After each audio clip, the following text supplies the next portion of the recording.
funkadelic and I got you. Hard enough that I could chew a whole back of rock.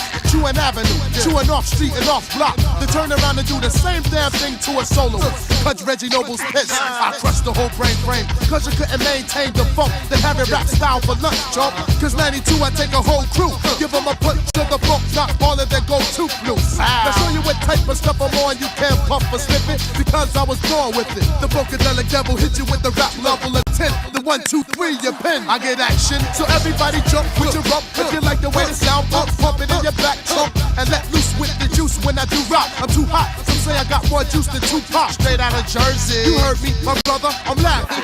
Time for some rap.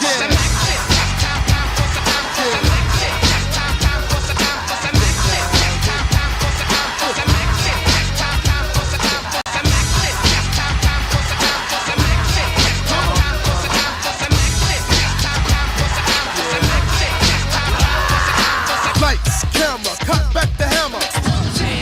Straight from the land of the lost. I'ma hit you with the funk force that make you run your rap style back to the crack style, brother. This strike a pose like Madonna. My mom's picked me out because I did what I want. The original P-Funk chopped up a trunk of funk in your skull caps. Cause my jaw snaps with the raw rap. So color me bad plus color me black. For the funk that I pack, freaking to the funk track. The funky fly stuff. Come on and let me kick the funky fly stuff. Just to show you where the hell I come from, I get done with the 1, 1, 2. Check my raps on my hip when I have sex. Like this.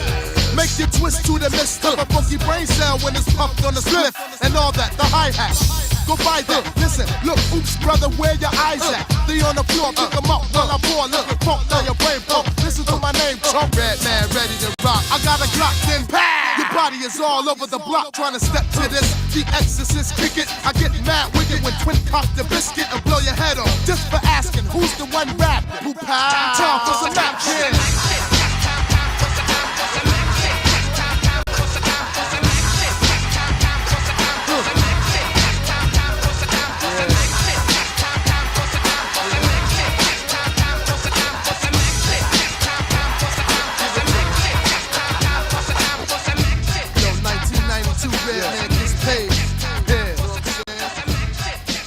Not going for the okie doke.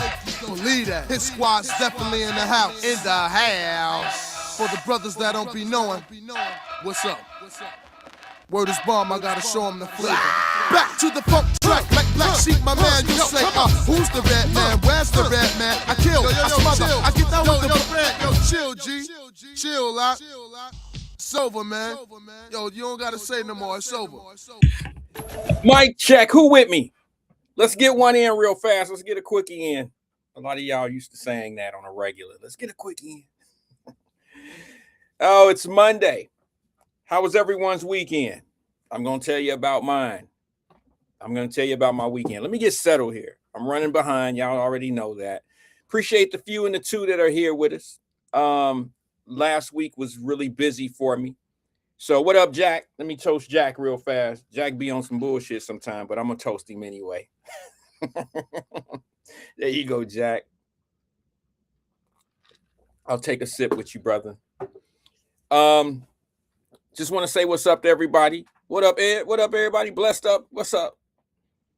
Not going to be a long show today. We're going to get a few things in. I'm probably going to say some things that's going to make some people not feel too good about their positions and, you know, how they are and what they've been seeing in life. And I think that there's enough out now that I could probably come to the forefront and say, told you so. And that's okay. Some people don't like when people say, I told you so, because they don't like being wrong.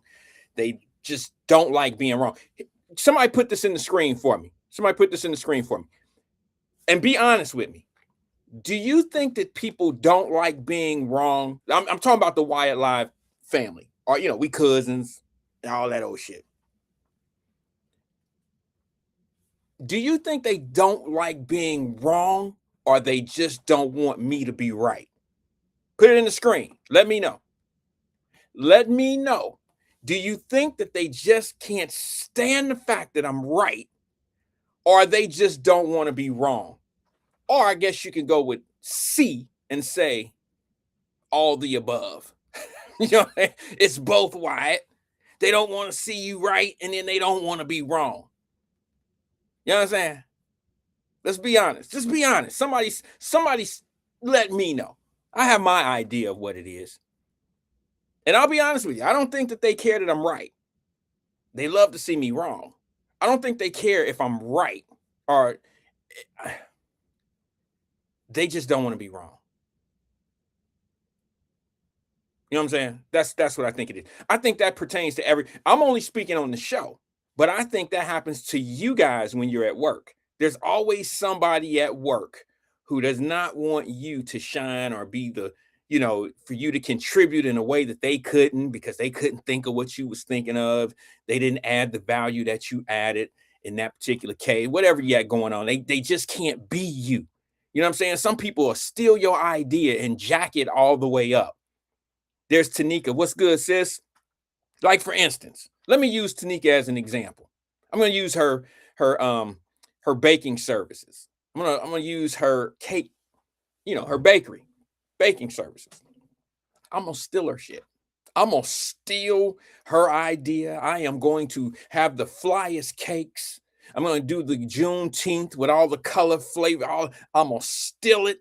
I'm gonna sell it to all the churches. I'm gonna go get me a deal with Publix, or in some cases Kroger. I'm just gonna steal her idea. But you know what I can't do? I can't make them cakes like her. I can name it what she names her cake. I can put the pictures up. I can put it in my portfolio. I could show the stores this is what we do. You know how she displays her lovely cakes? I can do all that. I can display them. But when it comes down to making them taste the way they need to taste, I just can't do that. Think about it.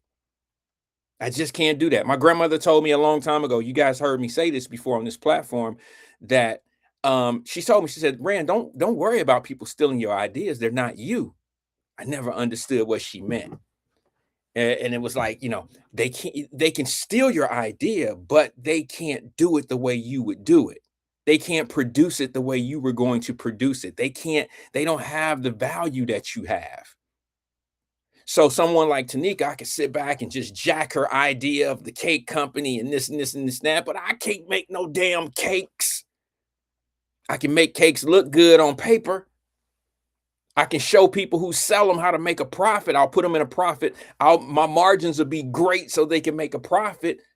But the people, the public who buy the cakes, have to like the taste of the cakes in order for this company to be successful. And that's what I wouldn't be able to add that value, because I can't fix cakes.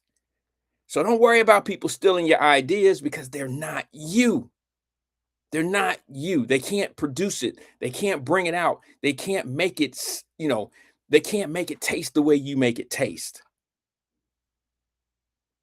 You understand? Yes, I did. Tanika said, you saw my freedom in color pound cake. Yes, it looked dope. I loved it. At first, I ain't gonna lie, sis, I gotta make a joke, okay? At first, I said, look at what the hell, all them crayons that she done melted on that cake. I'm just kidding, though. Just a joke, jokey joke. But no, it looks lovely. There's a freedom cake that she had. You should sell a bunch of those. I just think that you need a team. You know what I'm saying? It's going to be unbelievably difficult. Now, I'm not saying you can't do it, sis. This is ridiculous. It's unbelievably difficult to do things that, like what you're trying to do on your own. It's very, very difficult to do those things. And I'm not talking about that you can't be successful. I'm talking about taking it to another level, putting yourself in a position where you don't have to do your own marketing, do your own baking. I mean, you already know how difficult it is, sis. I can't tell you more than, you know more than what I'm already saying. It's difficult to do all of it together, on your own. It's hard to do it all. I would just look, every cake that I would make, I would look, hey, I'm scaling it. I'm going to scale this company. Every cake is a brick of scaling your company. That's how I look at it. Every client that I have, I said, this is a brick of what I'm trying to build. That's how I look at it. I treat every brick as if it's needed in order for this thing to be successful. Okay, when you're building a wall, when you're building a business, when you're building any type of empire, it takes bricks. So that's how I look at it, Tinka. So every cake that you put in the oven, see it as being a brick to your success, to your the legacy, the things that you're trying to build. Um, she said this. She says, "I definitely need a team. I stayed up all night baking cakes by myself to get my orders fulfilled." Well, yeah, that's definitely part of it. You know, that's definitely part of it. Here's what I used to tell people when we first started live, Tanika. I told everybody, make $25 this week. Make $25 that you never had coming this week. You feel me? $25. I mean, that may sound stupid to some people, like, bro, I ain't, $5 ain't gonna move nothing for me. It's not the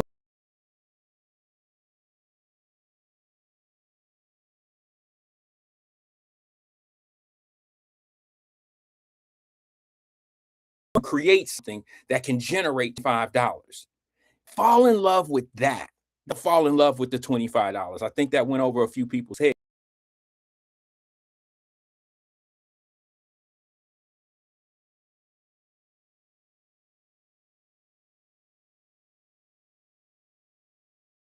It's the product, the product that you're producing that's adding. That is your qualm. That is what you need in order to become what you really want to become. It's not the money. Trust me. I don't know too many people. Now I'm just gonna be honest.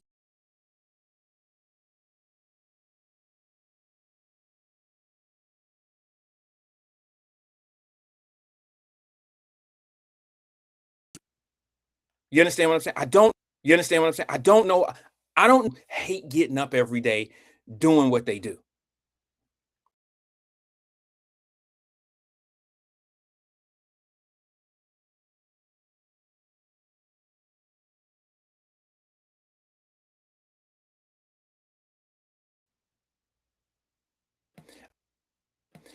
People are saying, hey, let me back out and see if I can maybe, let's see if it's me. I don't see any of my bars being low here. Let's see here.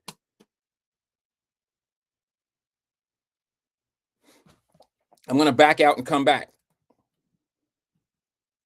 Let me see what I'm on. Let me see what my internet is on. Yes, okay. Let me go back. Let me switch my internet.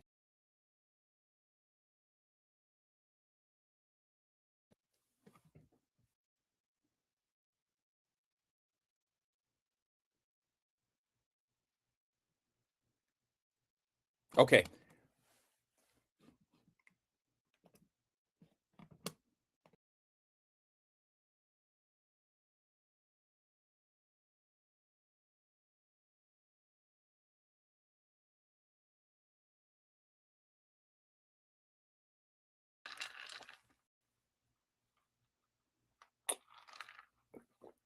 All right, let's give this a shot.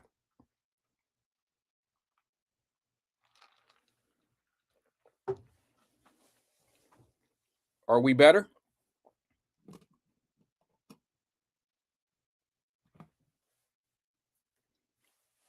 Are we good now? Is this better? Oh man, I was kicking some. I was shooting bars, bro. Yeah, I missed it. You guys missed it. We're good now, Tanika. I did AK-47. What happened? See, what happened was what happened was when I'm gone for a long time. Thank you, John Luddy said better on YouTube. There we go. I switched it to my studio Wi-Fi. What happened is when I'm gone for a long time, my system is down, and then as soon as it cuts on, it'll jump onto my Wi-Fi on my phone. So it's like, what do they call that? Is it the hotspot? It'll jump on my hotspot on my phone, and that connection is just not going to give us what we need to be able to power the program. So now I switch it over to here at the studio, the Wi-Fi here in the studio, and that should give us a better. Um,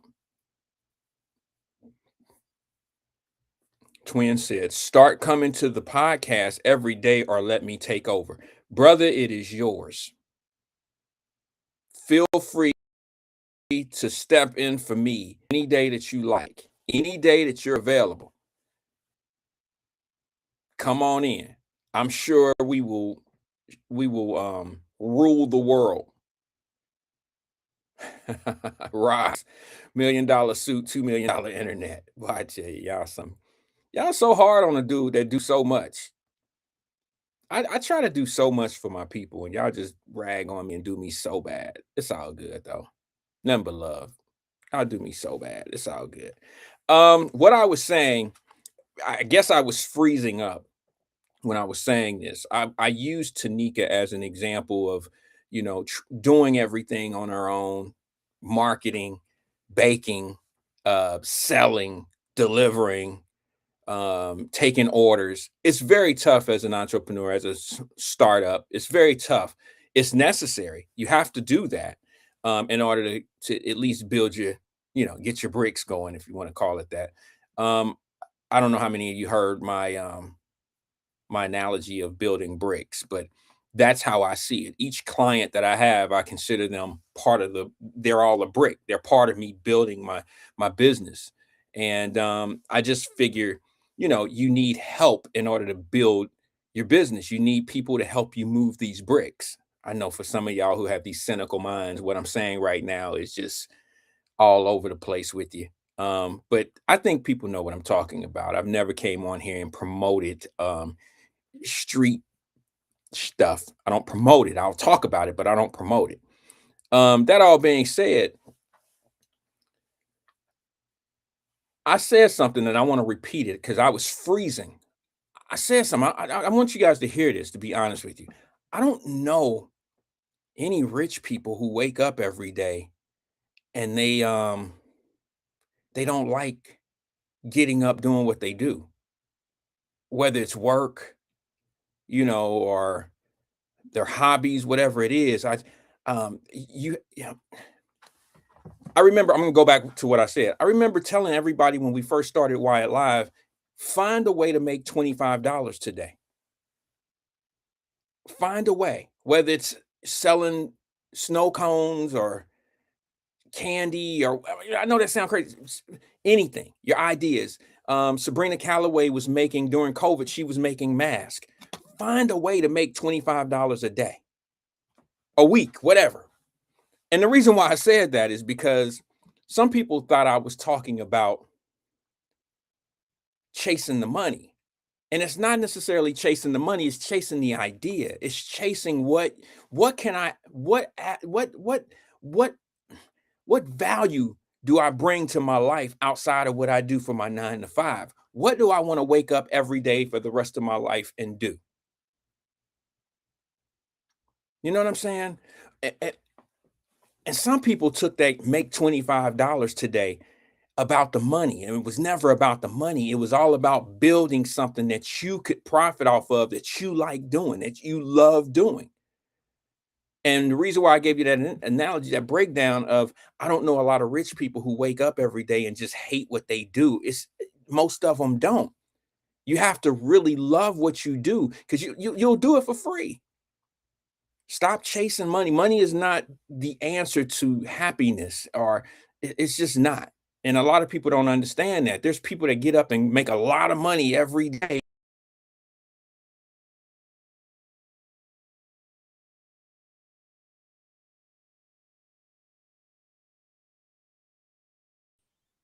That's something that I just challenge. That's a hard thing. All right. Let me just say this couple things. I'm gonna, that's right, Donna. That's right. Couple things I'm probably gonna say today that's gonna piss a few people off, but what's new about that? I was trying to wait for the numbers to get up to where we normally are, and we're almost there. So I'll start getting into the things. Some people gonna be mad at me because, of course, I tend to speak reason. You know what I'm saying? I speak reason. All right. Some people freezing again.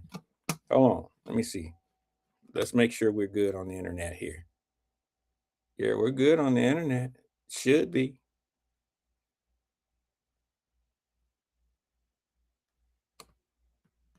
Jack, let me read Jack's comment while people come in real fast. Jack said it takes discipline to be an entrepreneur, and most people don't have that drive to get up and go to work for themselves. every morning without needing a day off. That's true. Jack shooting it off today. Jack popping it today. Okay, Jack, we on the same page today. Let's see how long that lasts. Wait till I start talking about some shit, this stuff that I'm about to talk about. Let's see how long Jack and I are toasting. I give you a toast on that last comment, Jack. I'm with you on that. You're absolutely right. Most people don't have what it takes. They really don't. They know it, and other people know it. And the problem with most people who know what they're not capable of, those are the main people who try to convince you that you're not capable of doing it either. I'm going to say this last thing, and I promise I'm going to get into what I'm going to talk about today. I think my biggest hurdle in life when I was going through business, trust me, I've passed up some major opportunities that I didn't know were major at that time, but looking back on them, they were major opportunities. And what caused me to pass on these major opportunities were other people, me listening to other people, me listening to somebody tell me what somebody else ain't gonna let me do. Me listening to other people, older people, listening to other people, older people tell me what I'm not capable of doing, not because I'm not capable of doing it, but what somebody won't allow me to do. They ain't gonna let you do that. Don't run no commercials. Don't buy that building because you know they're gonna be on you as soon as you get it. Don't do this, don't do that, because if you do that, this is what's gonna happen, and blah, blah, blah, blah, blah. And I was not opposed to listening to them, obviously, because I took their advice and I didn't capitalize on what I knew deep down inside was something I should have done. And here's the thing. What I should have asked myself when I was listening to these people, I should have asked them. I should ask myself, not them. It's my fault. It's not their fault that they did me like that. It's my fault that I paid attention to them. What I should have paid attention to is, what do you have in life for you to be able to coach me on what I'm capable of doing, or what do you have for me to listen to you? You know what I'm saying? Like, if I'm successful at what I'm trying to do that you're trying to stop me from doing, low-key hating, you probably be upset at that. You'll probably be upset at the fact that I surpassed or whatever, right? But what do you have in life that should convince me to listen to you? I mean, this is when I start understanding that I need to be in the room with the successful people, because successful people, they don't necessarily tell you the do's and the don'ts. They show you the avenues that they don't tell you, don't do this, don't do that. You ever, of course, you've been around somebody that you look up to. Of course, you've been around someone that you say, man, I wish I had what they had. Of course, you've been around people that you see as being successful. They never tell you what not to do. They just tell you, if you're doing this, okay, stick with it. If I were you, I would maybe try this. But what they never do is say, don't do that. Don't do this. Don't do that. They don't do that. It's just not. They never do that. I've never been in a room full of successful people who talk, who are negative, or try to guide you in the way of do's and don'ts. They generally don't do that.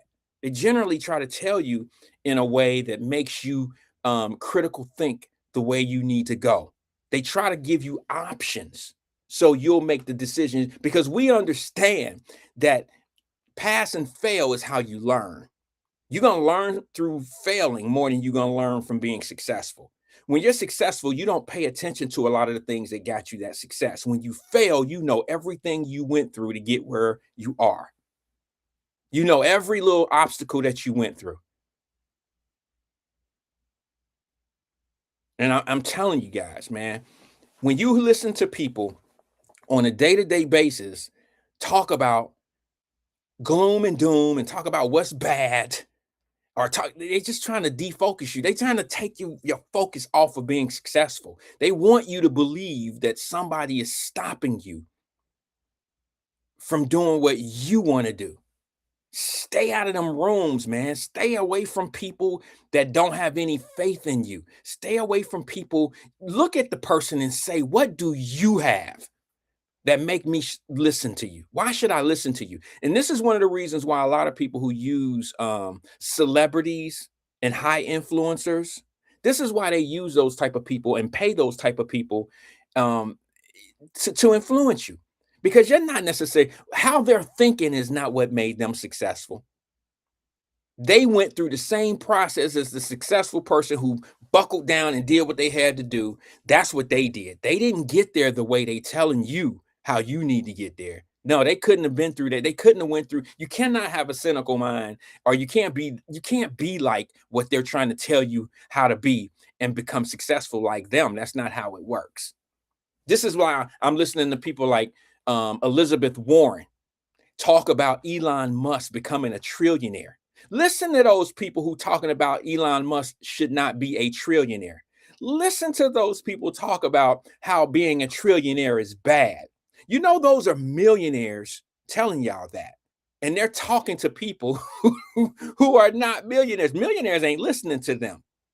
Okay? They're talking to their constituents who they make 10 times, 20 times, 1,000 times more money than the people that's listening. Who they talking to? How dare you tell somebody that they don't deserve to be a trillionaire in the United States of America? And how vain can you be to be the one? You're worth $12 million, Elizabeth Warren. How many people do you think who's listening to you, who admire what you're saying, who voted for you? How many people do you think are worth $12 million? Instead of teaching them how to hate the trillionaire, teach them how to get to your level of $12 million.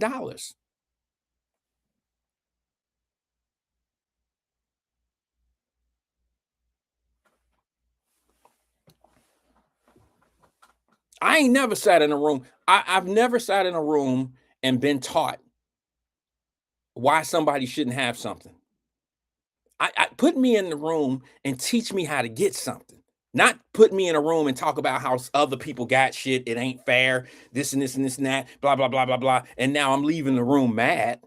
No, I want to. Anytime you get me in a room, I should leave motivated. I shouldn't leave angry. Put me in the room with the smart guys.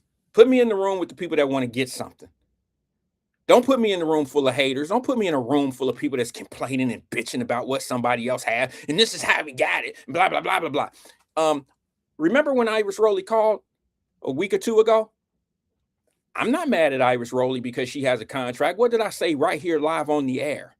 I said, shit, I'm going to say this to you humbly, Mrs. Rowley. If I was all these people that's hating on, the compensation that you're getting and all that old stuff, I would be like, well, how do I do it? Teach me how to get those contracts. Y'all remember that? Yeah, I mean, that's how I feel.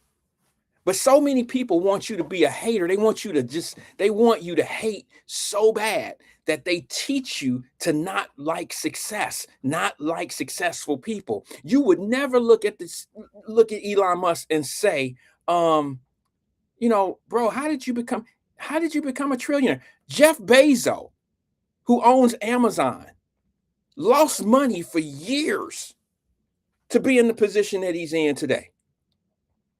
He built that company brick by brick. These are people that made major sacrifices. And because they're smarter than most of us, you think it was just given to them? That's what's wrong with us. What's wrong with us is the believable person is the person that always want to keep you down. The believable person is the one that bitch and complain. And the reason why we're accepted to the bitching and complaining people is because our mamas was bitching and complaining to us all the time. These motherfuckers, these motherfuckers, that, motherfucker, this, blah, blah, blah, blah, blah. If you grew up in a household like that, it is so easy. Let me take a sip. If you grew up in a household listening to bitching and complaining all day, every day, you are a customer of people still to this day who bitch and complain. You are used to hearing it and you gravitate to it and don't even realize it. Negativity is your normalcy. It is normal to a lot of people. Let me give you a perfect example. They put a survey or some type of what do they do in Cincinnati? They did something about I forgot exactly what it's called, but it's black folks have been steered or are being messed with by the police more than any other group of people. Now, of course, you can manipulate those numbers to make it look like anything. But now I'm going to be honest with you and tell you this. I believe it. I believe it. Because out of 52 neighborhoods in the city of Cincinnati, how many of them have that much? How much you think they just effing with the people in the black neighborhoods because it ain't nothing to do? Or you think that they overly police the black neighborhoods because people don't need the police assistance? Go to the suburbs of the city of Cincinnati. I'm talking about in Hamilton County, in the suburbs. How many people are at the Shell gas stations selling incense, pages, and hot wings and white teas outside? How many people walk up to you and ask you for $1 or solicit or any? How many people do that out of them suburban area? I mean, how many people do the same shit you see in the city?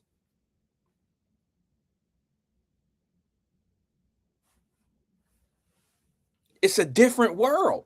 So you're going to get the numbers are definitely going to be different. Here I seen a young man that I really like. I rock with him. Y'all might have seen it. I don't know. But he put a post up and he said, see, this is what we're talking about with the disparities. There's a guy sitting in Cincinnati, the Justice Center, Hamilton County Justice Center downtown right now.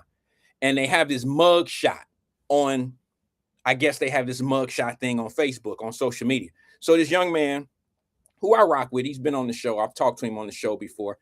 He put up a picture, the mug shot. He actually shared it and he said, see, this is what we're talking about in these disparities. All right. And it happened to be a brother who was in jail in the Justice Center. And see, this is how easy it is to manipulate this type of stuff and make people feel like, yeah, that's some bullshit. That's bullshit. So he put up a picture. He reposted something. And he said, see, this is what they talking about in the disparity of white people and black people being pulled over in the city of Cincinnati. Look at this bullshit. And yes, if you really in this mindset, this look like some bullshit. But now let me explain. All right. The man was in the Justice Center, or is in the Justice Center, on a charge of window tinting.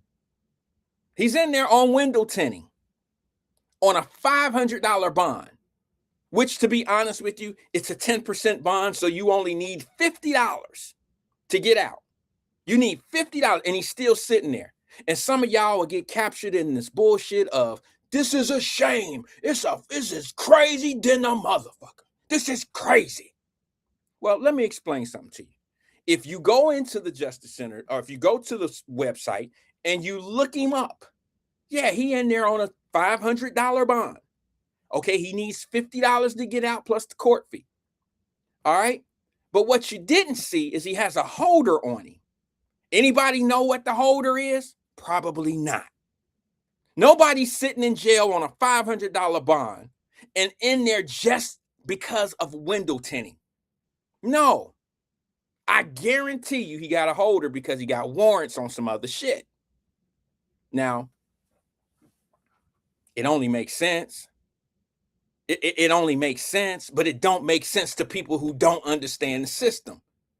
I'm going to share something with you right now that's going to blow your mind, and you're probably not going to believe me, but I don't care if you don't believe me, because even if I said this, and I know y'all not going to believe me. Some will, because they know that I'm going to tell the truth. This guy has a warrant for his arrest in another county. That's the only way you can hold somebody on that type of a bond. He has a $500 bond on him, so he'll get credit for being in the Justice Center, which means if on that case, if they give him a fine or if they give him some days, you can count the days as he's in jail because the bond is holding him. If you give him an OR bond and he has a holder from another county, he don't get time served in the Justice Center. Know the system before you start putting shit out like that. Do y'all understand what I'm saying? Do you understand what I'm saying? The judge put a small bond on this young man So he would get time served in the Justice Center. He gets those days. Okay, so if somebody come back and says, if a judge come back and give him 30 days in the Justice Center for the window tinting, then he'll say, the judge will come back and say, but I'm gonna credit 29 of those days. And the day that you did in the Justice Center, because you didn't post bond, I'm gonna count those days towards, or say he's staying there 5 days. He give him 30 days and he give him 5 days, he a 5-day credit because he sat in there for 5 days and never posted the bond. If you don't understand the system, stop making it. Look, some of them understand the system, but they still want to, they want the clicks, they want to know. It's something about people wanting to be in the know even when they wrong, because they know everybody else don't know. But don't manipulate the situation to the point where you have people out here thinking a certain kind of way. That's crazy. That's just crazy to me, because my people are so receptive to bullshit. So here's the thing. If you got open warrants, don't ride around in a violated car. Don't ride around with window tint. If you have open warrants, turn yourself in. That's what I'm supposed to say as an officer of the court. Turn yourself in, do the right thing. But now, if you decide you don't want to, don't ride around smoking weed. Don't ride around with your loud music going on. Don't ride around with window tinting. You're going to get pulled over. Now, to the police officers, this is a successful stop. If you have a probation violation, or if you have a warrant for your arrest for whatever it may be, and you're in the Justice Center being held on a window tint, tell the truth of why. What's the other stuff that's going on? Ain't nobody sitting in the Justice Center for no damn window tint and window tint only. That's just that's not with these judges. Not if you know what I know. Here lately, I didn't see some. I knew last week was going to be horrible in the city of Cincinnati, because I seen the judge, and I seen guys get zero to nothing bonds on gun charges. Just put a small little $1,000 10% bond on a gun charge just to put a bond on them. And I'm talking about the same type of situations out there that's causing all this shooting in your neighborhoods. And don't none of y'all never say shit about that. You never say anything about that. I've been warning you for years right here on Wyatt Live. And then when the shit start popping off, well, before it started popping off, I was a hater for speaking the truth, telling y'all the truth about what was going on.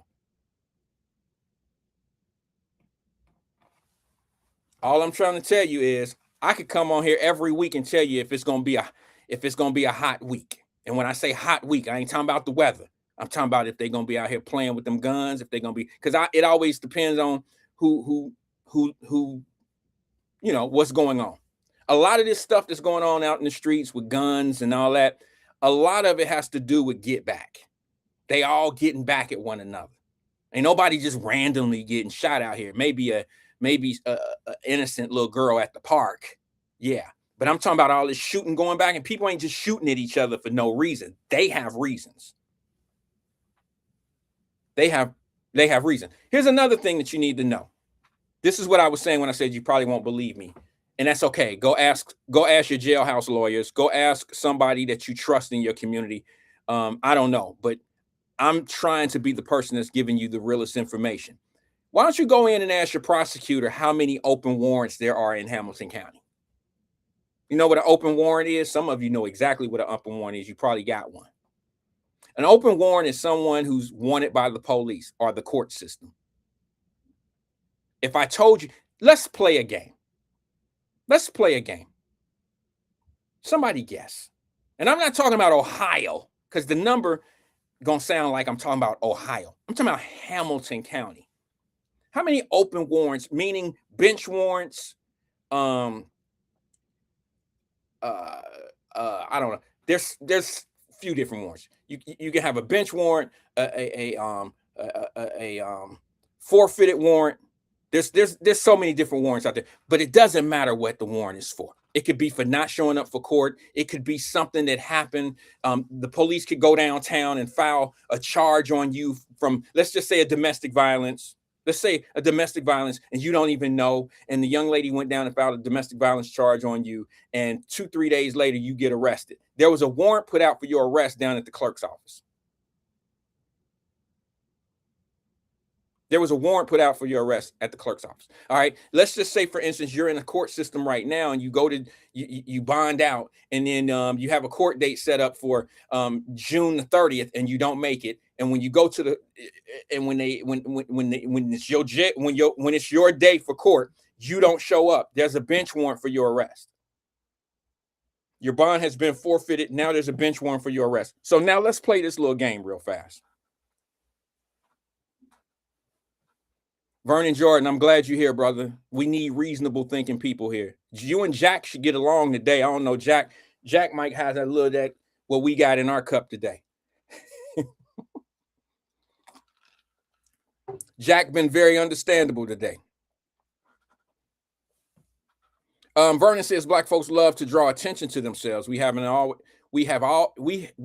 always been seen. I'm sorry, but it's beyond stupid to draw attention to yourself when you know you're wanted, and they do it every day. Vernon, you know they do it every day. You guys riding around smoking weed, smoke coming out the chimney of their car, out the sunroof, out the sides, music on 10, and they got warrants. Catherine Stone says 15,000. I asked the question. Let me put the question back out there. How many open warrants? Meaning, let me define it for you in layman's term. How many people in Hamilton County do you think are wanted by the judicial system, the court system in Cincinnati, in Hamilton County? Hamilton County. How many open warrants? Meaning, how many people do you think are out here on the streets with open warrants?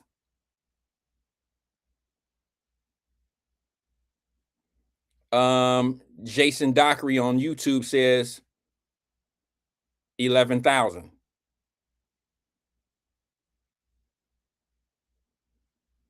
Seabreeze over on YouTube says, Wyatt, aren't you in the criminal justice industry? Not everyone has the same level of insight on the topics as you. So why expect people to give an in-depth analysis in-depth analysis? I'm sorry, the screen is moving, Seabreeze. I'm going to answer your question. Seabreeze says, so why expect people to give an in-depth analysis of a subject they're ignorant to? Part of teaching people is sometimes giving them a breakdown. I don't expect anybody on here to tell me the right answer. It's shocking, Seabreeze, you feel me? It's shocking. And the reason why I'm bringing it to you this way is because it's something that people need to know. I'm not here trying to say, hey, I'm Mr. Know-it-all and guess it. I'm not putting it to you that way. I'm breaking it down so you will have a clear understanding of how you're taught things. Like you're taught to believe certain things, not knowing the truth. I'm here to deliver the truth. I'm here to tell you the truth. And then you'll wonder why people don't talk about the truth. They talk about everything else. They had y'all believe in everything else. Why not get somebody that really know what they talking about and telling you some truths? And then you go back and ask the people that's telling you the bullshit, well, why didn't you ever say that? Why don't you? Because they don't know either. So if you're going to teach somebody something about do these surveys and all that old shit, you should probably, look at both sides of the coin. Where was that, Ross? The dentist got a warrant out on 20. Oh man, come on, stop playing. Y'all play too much, bro. Y'all play too much.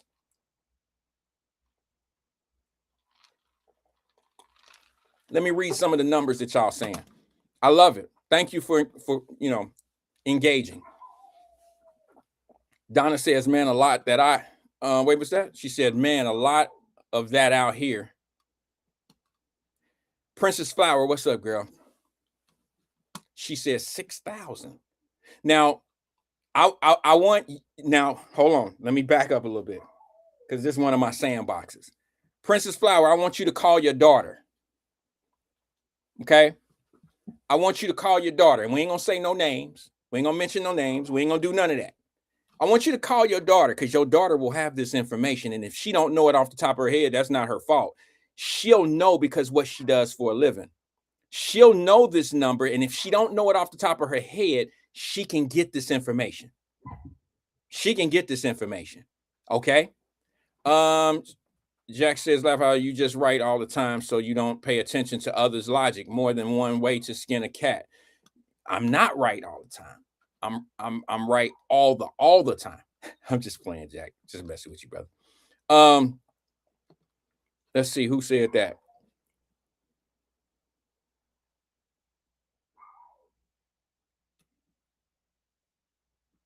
That's what capiases are. Vernon Jordan, yes, you have a warrant for your arrest when you have a capias. A capias is when you don't show up for court. Somebody tried to explain this to me the other day, and I'm like, you're wrong. I was talking to someone who said, I don't know why I have a capias. I've never been charged. I said, that's impossible. That's impossible. You know who you're talking to?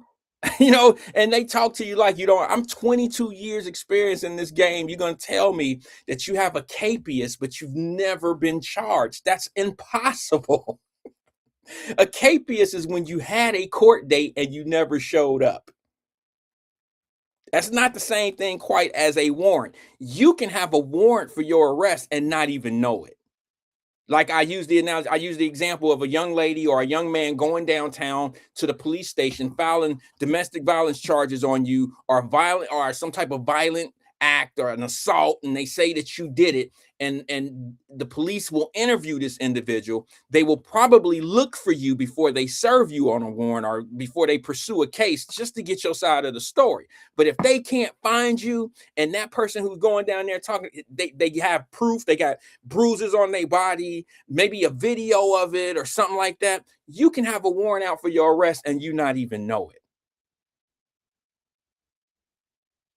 Okay.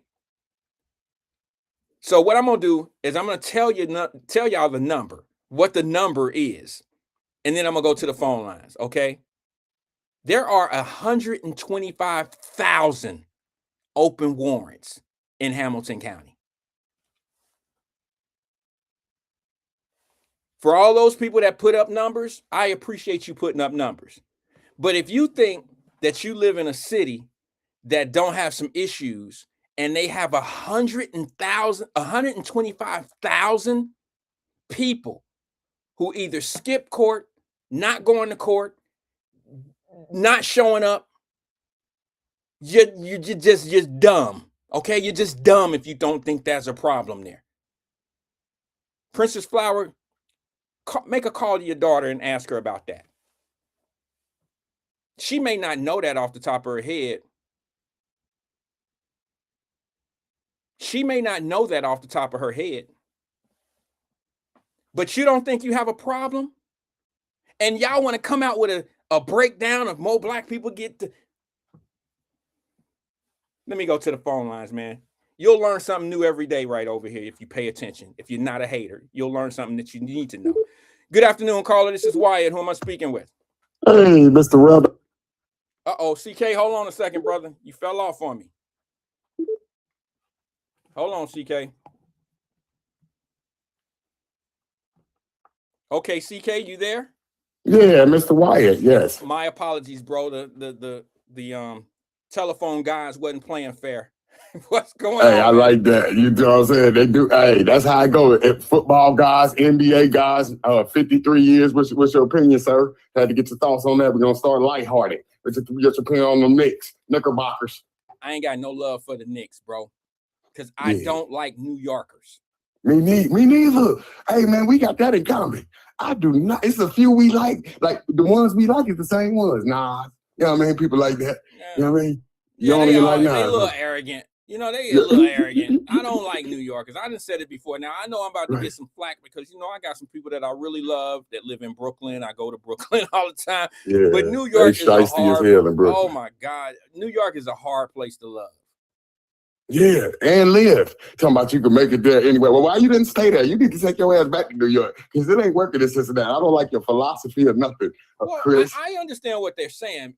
See, they say that if you can make it in New York, you can make it anywhere. And that just plays into what I'm telling you about how arrogant they are. New Yorkers have the Apollo. When you go to the Apollo, they will boo you. They will boo your ass off the stage. And some successful people, Lauryn Hill got almost booed off the stage in New York, but she didn't Aaron win. Hall, Yeah, booed off stage. Yeah, some people that really that had a hard time at the Apollo Theater that ended up being successful, and they didn't do well at the Apollo. Right. Even a guy like your boy, Tracy Morgan, has tremendous talent. Booed the hell off of that, kicked him off like a plank. Yeah, well, I don't know. But it showed that we were talking the truth, because look what they did to the Spurs. They beat them up because they had on the jerseys. That was a violation of their civil rights. Imagine you being attacked and somebody telling you to take your shirt off your back, Wyatt. That is a big violation, man, at any age. You know what I mean? Repeat that.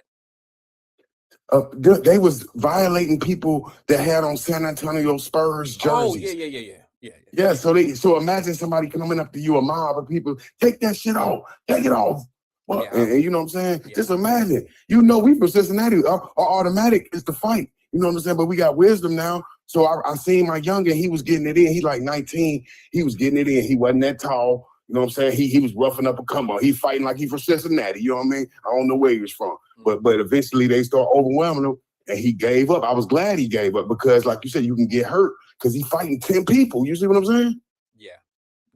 That's, I don't think it's wise to wear a San Antonio. I wouldn't go to New York and play the Jets or the Giants and wear a Cincinnati Bengal jersey. I wouldn't do it. I wouldn't. I wouldn't go to Philly. I've gone to these stadiums before, bro. I've never wore no Bengal shit. I don't even wear a Bengal hat. I dress. Well, let's tell the truth why you do it, because you want to live. If you wear Bengals, you might be thinking about death. You might be depression. You trying to set yourself up for a killing or something. And as I got older, I don't even go anymore. There was a time, like for instance, like I've been in a situation in the Barclays where there was a fight in the stands because two fighters had differences of, their families were, they had one family on one side and family on the other side. They had fans on one side, and in the Barclays, they all mixed together. You know what I'm saying? Like, you get your seat. And it's just, man, it's just a bad situation, bro. Like when you get these type of attitudes and all that ether running through the building, and you got all these people, man, and they start swinging. And I don't know what you accomplish in that. I don't see why we gonna fight. Like I'm a Terrence Crawford fan. If he's fighting a New York fighter, or if he's fighting Canelo or somebody, and we're fighting and we're in New York, I am not about to let somebody press a button where I'm got to talk shit for Terrence Crawford. And if you say something bad about Terrence Crawford, now me and that person in the stands about to throw blows. Right. I don't understand. We don't get paid for the organization. If anybody's supposed to fight over them, it's supposed to be actual Knicks staff or athletes that play for them. Like you said, as a fan, I'm paying. I don't care. I'm a Bengals fan, die hard. But just like you said, you could be mad at Jamar Chase and Joe Burrow all you want. It's going to only go to a limit. I'm not going to really be mad for real. But some people, like you said, they really want to hurt you behind that. But are you familiar with Larry Donald? Larry Donald, the fighter? Yes. Yeah. Okay, now look at how he perceives something based on how you perceive something. Okay. When you see Clarissa Shields smack that woman, right, on film, he talked to me directly. He told me she should be arrested. Well, it was an assault, but fighters don't do that. Yeah, and you know why he said that? Because of what happened with him with Riddick Bowe. See, he got a different perspective than me or you. It's different from him. When he looking at that, he talking at it from somebody that got stolen on like that before in a public place. Yeah, he's but saying that's a little bit different. It's a little bit, this situations are different. All right. Riddick Bowe slapped somebody that he was about to fight. All right. Like he slapped somebody at the weigh-in. All right, or at the face-off, the weigh-in face-off. But Larry giving you the similarities. He's saying that you punching somebody in public. He's telling you the similarities that you don't. Clarissa don't know what that could trigger, what could happen behind her doing that. That's what Larry's explaining. I agree with his point there, because Clarissa and Alicia is her name, the other girl that she smacked. they're not even scheduled to fight. They're not even in the same weight class. This is just some hater shit. This is like somebody just saying I don't like you and then smacking you in your face. That person should probably go to jail. See what I'm saying? That's I understand that. And you being a money man, real talk. It was that time, but he caught Larry with 2 solid ones. You could kind of pull a with DeRoy Jones Jr. when he got his first loss. Like, hold up, I can't even fight. He done bust my mouth. You owe me, homie. That's kind of lawsuit, right? You think he could have backed out of that fight and got that paper? With them 2 solid ones, he hit him with a jab in the right hand, and that's Riddick Bowe. He hit hard. Yeah, but I think Riddick Bowe, if he really wanted to knock him out at that weigh-in, he could have. I think Riddick pulled back on them shots. Okay, he was just. You think so? Yeah, absolutely. I mean, he was too close to him. Well, nah, he ain't have enough leverage. He was right up on him. He hit him with solid ones, man. I was surprised he stood up off of that. He didn't wobble or nothing. No, but what I'm telling you, CK, is if Riddick Bowe was really trying to hurt that man, like knock him out, he could have. He really could have. He could have knocked. It ain't that easy. You got to think you going up against another one like you. He could dip them just like you could dip them. You going up against an elite guy like you. So if you talking about knockout, you would need leverage. He would have to back up. He throwing real quick so he could connect. If he trying to throw that knockout, he needs leverage. He would have had to back up a little bit, and Larry could have got up out of him. No, he threw a quick. He couldn't see the jab coming, and then boom, he threw the right real quick. Right. He didn't have enough room to put the boom on him. Because you would have, these fighters, and he couldn't even knock them out when they fall. What you talking about? So they fought 12 rounds and he ain't knock them out. What you mean he could knock them out? You can steal that. You can't barely hit him. All right. Well, CK, let me just say this, bro. Heavyweights generally don't have any problem knocking somebody out. That's what they do. All right. But now let me just say this to you. Riddick Bowe didn't want to mess up the money. All right. If he really wanted to knock that man out, who expects to get hit at a weigh-in? Nobody. And the way you knock somebody out is you hit them when they least expect it. That man was not expecting to get hit at the weigh-in. All right. So if he really wanted to knock him out, he would have knocked him out because the shots that hurt the most and knock you out are the shots you never see coming. And Riddick Bowe, Crawford ain't never been. So you telling me you could time Crawford and knock him out just because you could hit him? No, he's not gonna go to sleep. What are you talking about?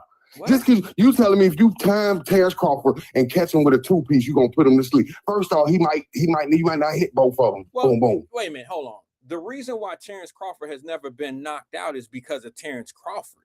It has nothing to do with somebody's not capable of knocking him out.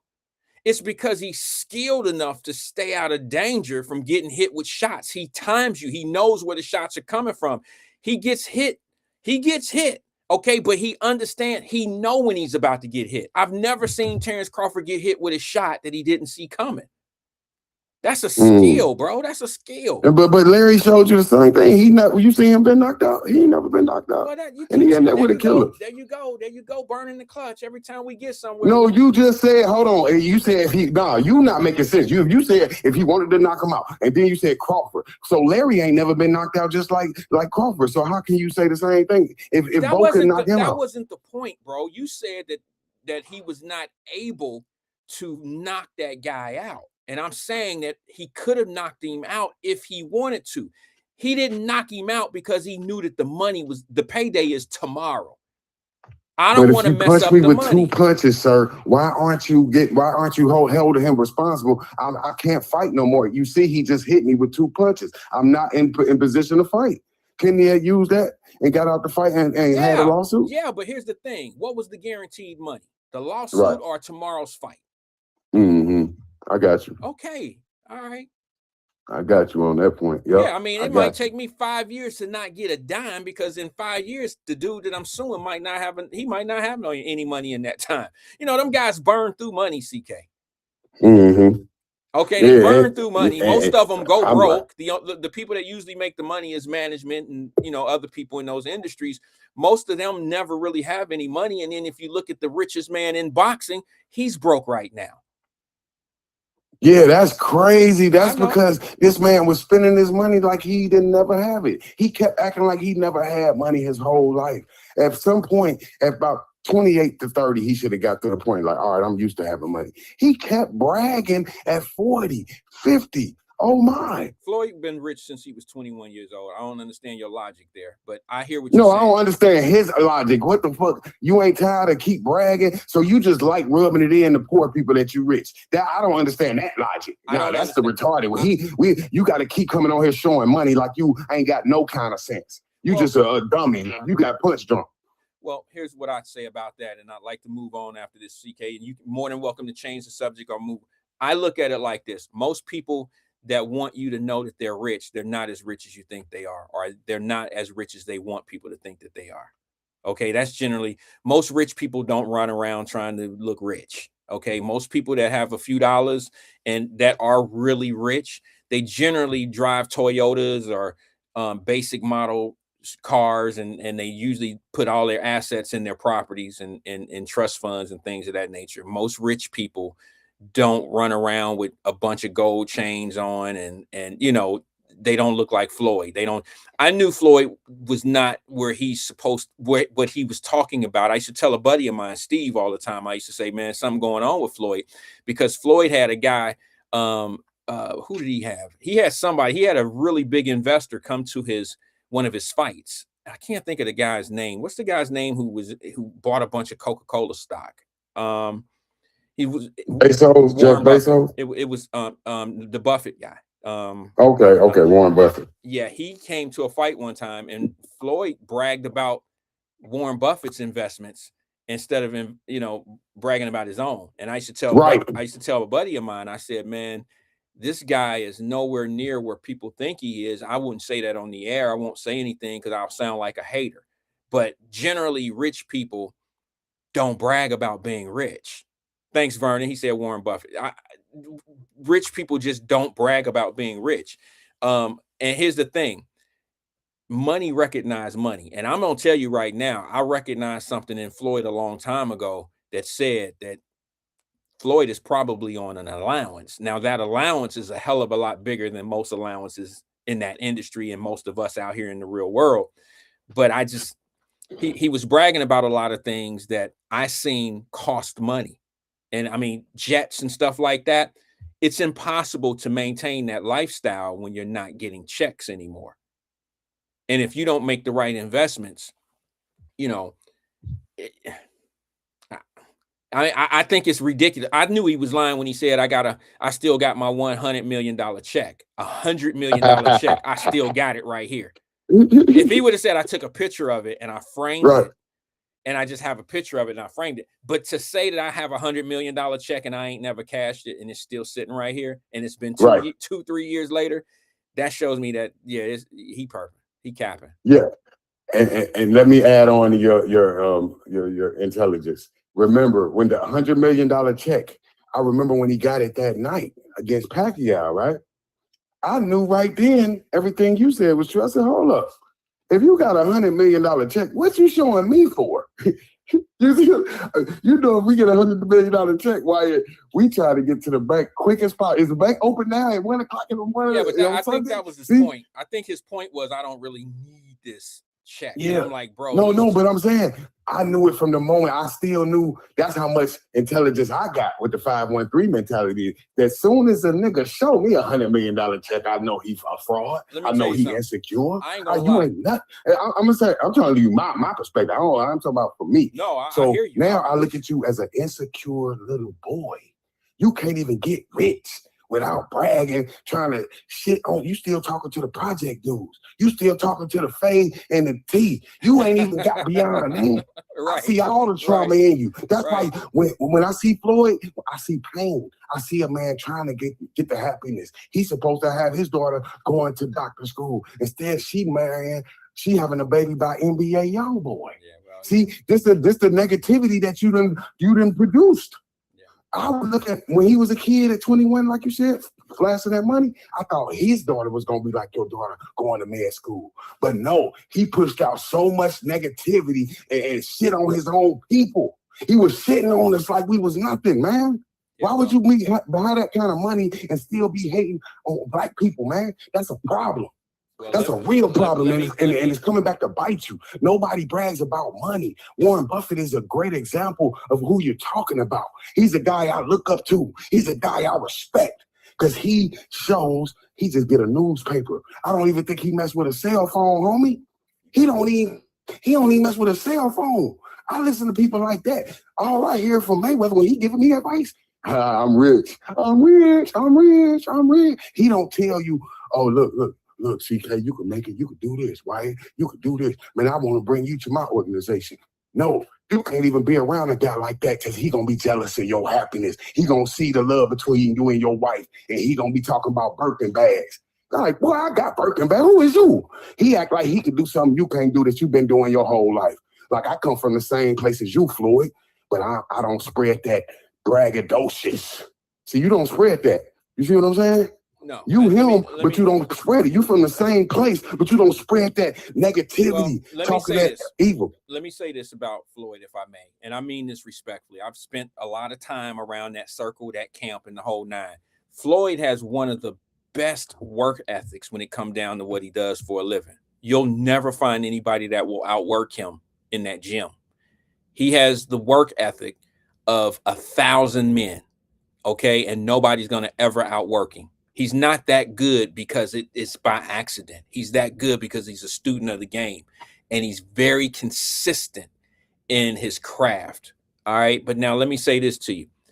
I found a check in my briefcase. This is probably 6 months ago. It was for $136. It was from the court. Okay. From the clerk of court. It was $136.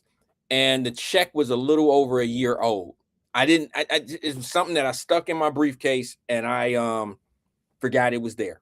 Okay. Good feeling. No, hold on. I did say, oh, I got 136. Let me put this in the bank. I put that shit in the bank, CK. It came back to me. It came back. It deposited. Okay. It went in and nobody said anything. It hit the account. It went into the account. Everything was Gucci. Till about 4 or 5 days later, when it came back and it couldn't be paid because it was a year old. It was avoided. I mean, the check was no good after 6 months. I didn't even really think about it. I thought I had $136. Now, I was so messed up about that little punk ass $136. And then I listened to somebody like Floyd say that he got a check that he ain't even cashed and it's worth $100 million. And you want me to believe that? They won't even cash my $136 check after a year. How you got a check for $105 million and it's 3 years old and you want me to believe that check is somewhat good somewhere?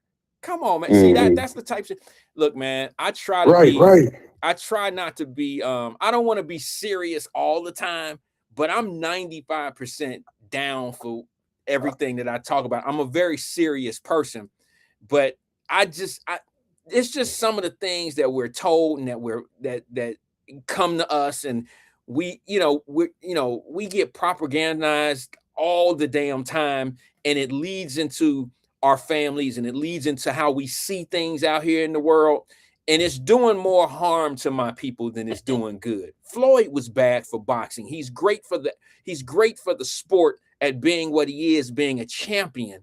But outside of that, Floyd is bad for boxing. And the reason why I say that is this. Let me just say this to you. Yes, sir. Because I want your take on something about how you feel about UFC being at the White House last night. I want to hear your take on that. But let me just say something to you. Boxing has changed to the point where fighters can't lose a fight. If they lose a fight, they could lose their career. Floyd is 50-0, and he makes in the industry of boxing, it's like if you take a loss, they throw you out with that loss. And if you look at the sport of UFC, which I don't follow, I don't follow UFC, but what I respect about it is their fans are so loyal to their favorite fighter. You understand what I'm saying? Like their favorite fighter might be 25-10, 25 wins, 10 losses. Right. That is a garbage fighter in boxing. No, it's not. That's Evander Holyfield in there, man. What you talking about? They get them records late in life when they fighting for the money, when they trying to chase all the bad shit that they got going on, when they try to Roy Jones Jr. got about 10 losses. What you talking about? He one of the greatest fighters ever. We the same. Got him. We the same. Because we still follow people when they get losses. Roberto Duran got tons of losses. Well, Tommy Hearns got losses. We follow the same people, sir. Once again, Okay, I hear you, but we're not talking about the old. You're acting like you can't know what you're saying is not true. You can lose and still have a following. Ryan Garcia lost. Devin Haney lost. Just because you lose is not the end of the world. Errol Spence, he's not fighting. Well, it's not that a loss stops you. It's that you let the loss stop you. But if you like Holyfield, you come back off that loss and whoop ass. No. That was a different era. You keep mixing in these different fighters with different eras. Roy Jones Jr. didn't lose any fights in his prime.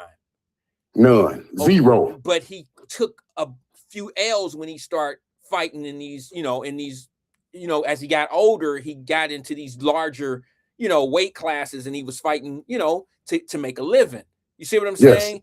That can be bad for fighters fighting other fighters in their prime. Yes. And I just need to get you my philosophy, which is the true philosophy. And I'm right on this. Your philosophy is wrong. You're just judging the game by one man. But any man, if he loses, doesn't stop anything because it's what you do the next fight. So I could be Adrian Broner and lose to Maidana, but if I don't lose no more, I'm still Mayweather. Like they'll be like, he hasn't lost in 27 fights. He's 58-1. So don't think that Maidana took him out the game. It was multiple losses. No, it's not just one loss is not going to take you out the game. You're wrong. You're wrong. I just proved it. I just proved you right. No, I just proved myself right. There you go. You proved yourself right. But that don't mean you right. Okay. Let me explain something to you. I told you if you continue winning, Sugar Ray Robinson lost to Jake LaMotta, remember, at 40-0.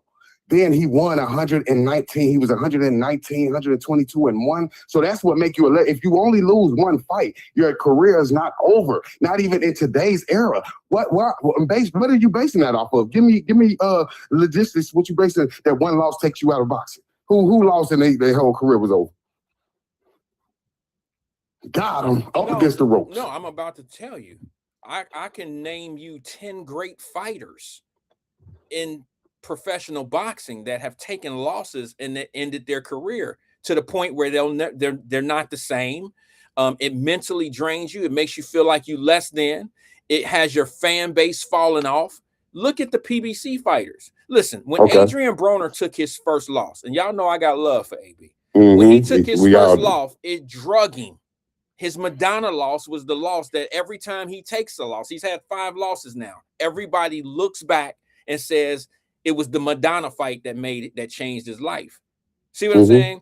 Look at another PBC fighter of Earl Spence. When was the last time Earl Spence had a fight? Since he lost, he let the loss consume him. AB let the loss. If you continue to win after the loss is no longer effective, sir. I think that's what you fail to realize. No. I think we're getting away from the point. The point isn't that you can't bounce back from a loss. The point is your fan base falls off of you when you take a loss. That's the difference between boxing and UFC fighting. And I disagree, homeboy. Mike Tyson. Okay. What? He lost. He was an invincible killer. Mike Tyson was no longer Mike Tyson when he started losing. People wasn't rocking with Mike Tyson like they used to when he took losses.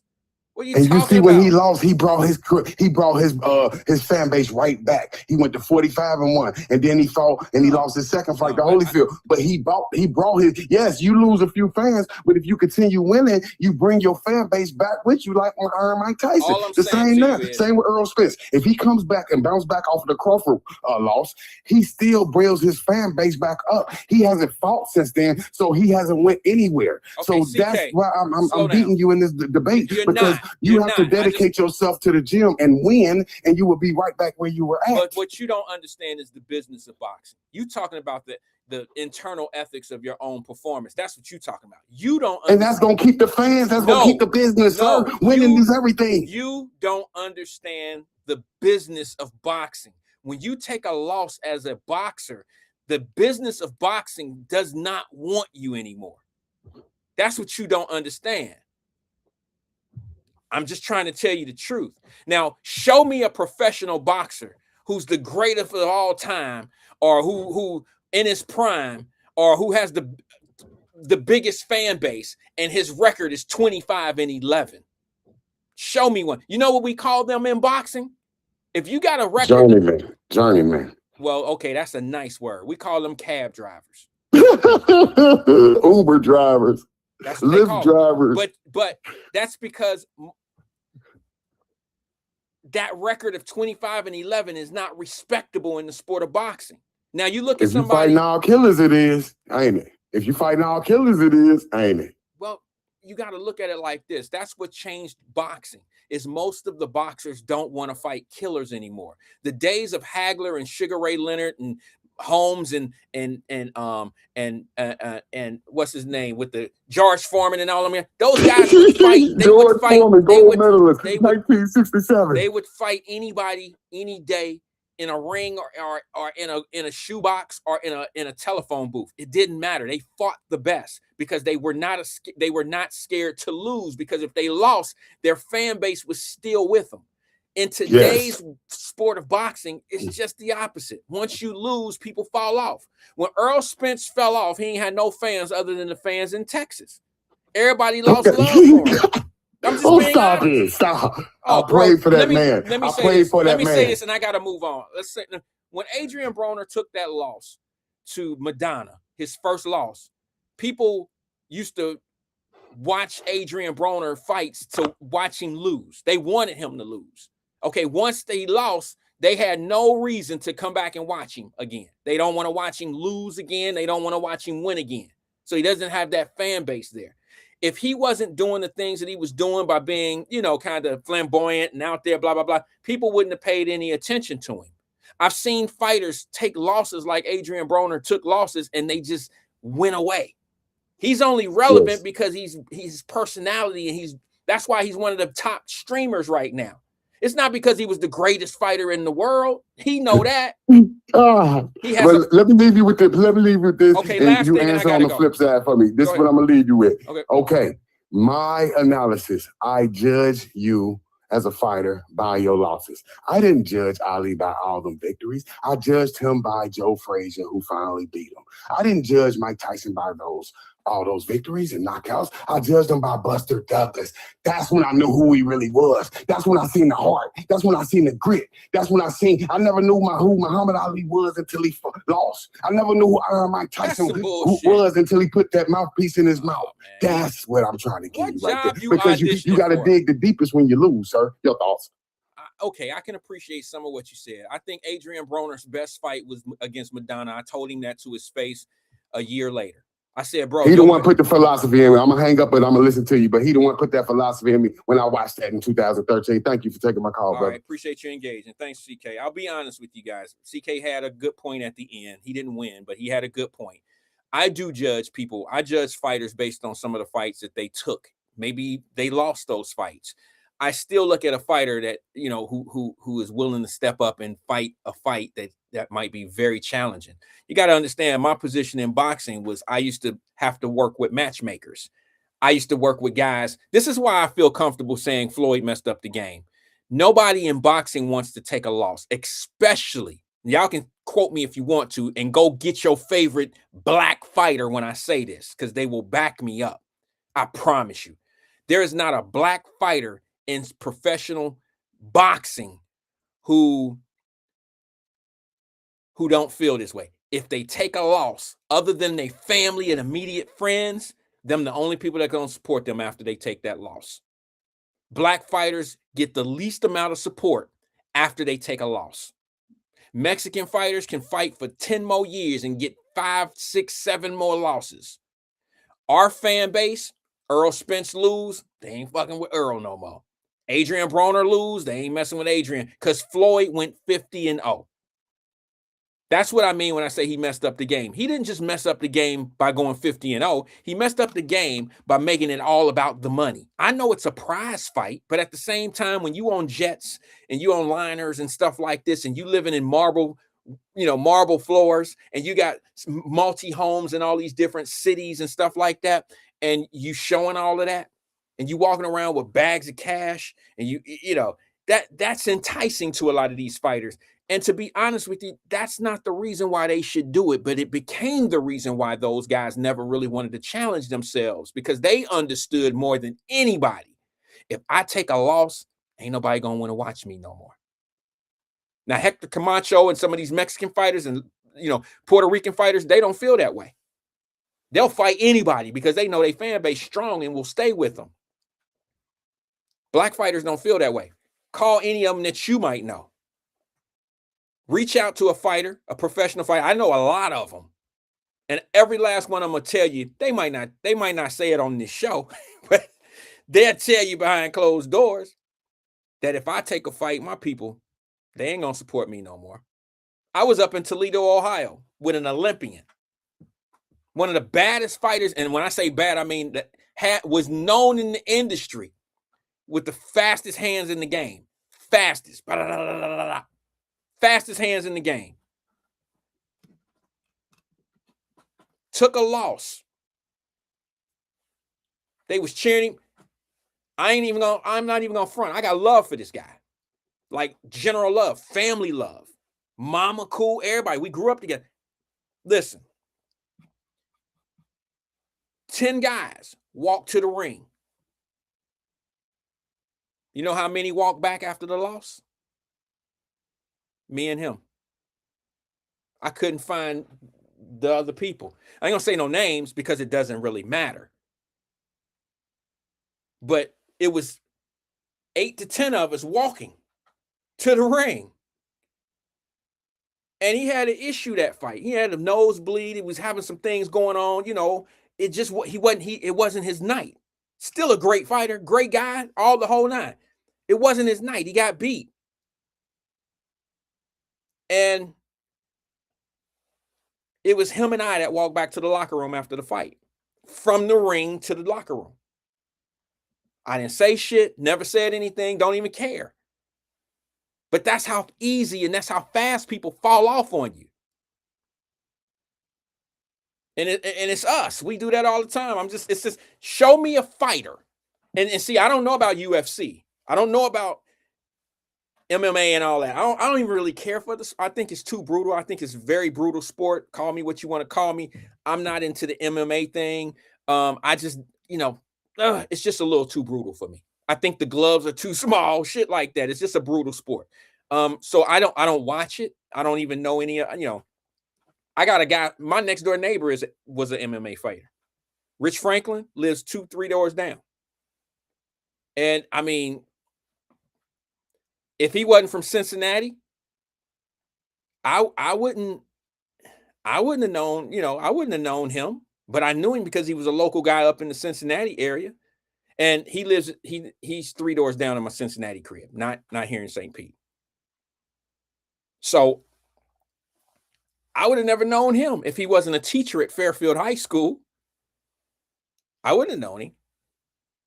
But the truth of the matter is, UFC fighters get love. There were guys fighting on that card last night at the White House, 25-11. And you on national TV fighting at the White House. Now, what I really, to be honest with you, I would have rather had seen, hold on, let me see my for some odd reason, my chat went away. Pardon me 1 second, guys.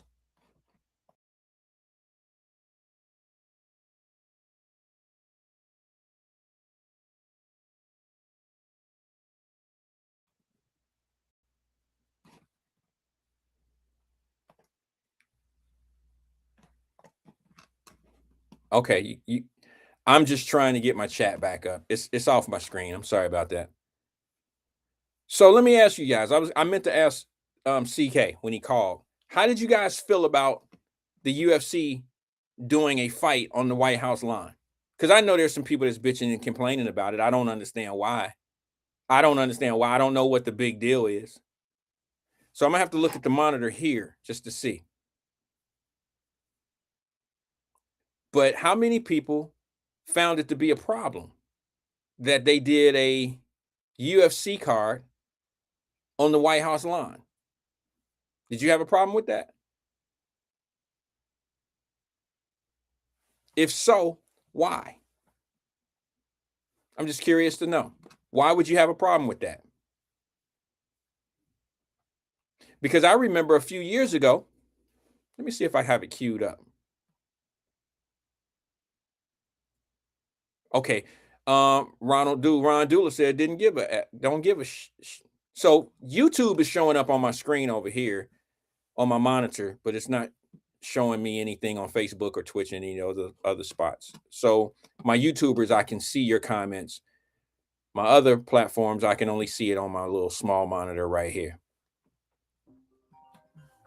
But now let me just say this to you. I remember like 2-3 years ago, maybe it's been more like 3 years ago, I did a show when the prior administration had a LGBTQ parade or show or whatever on the line. And I'm like, this shit is weird.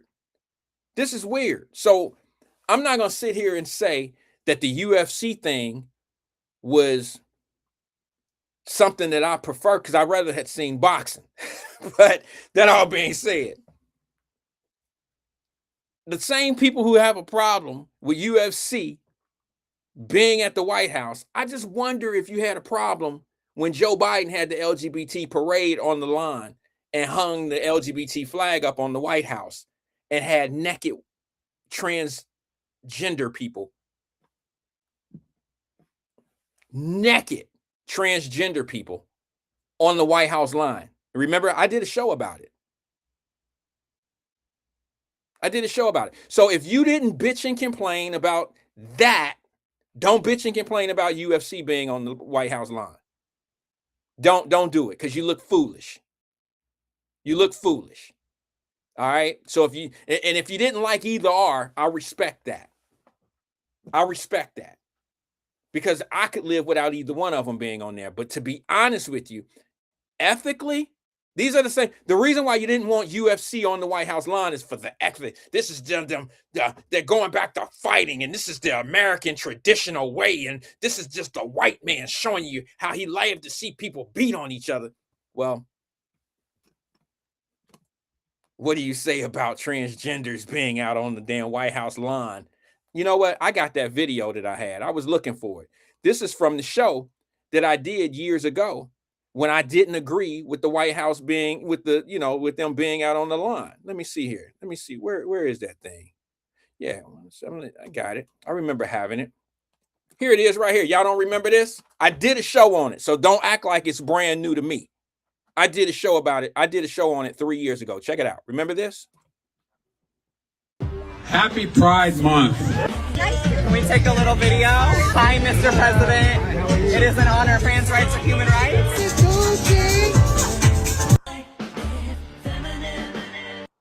Happy Pride Month.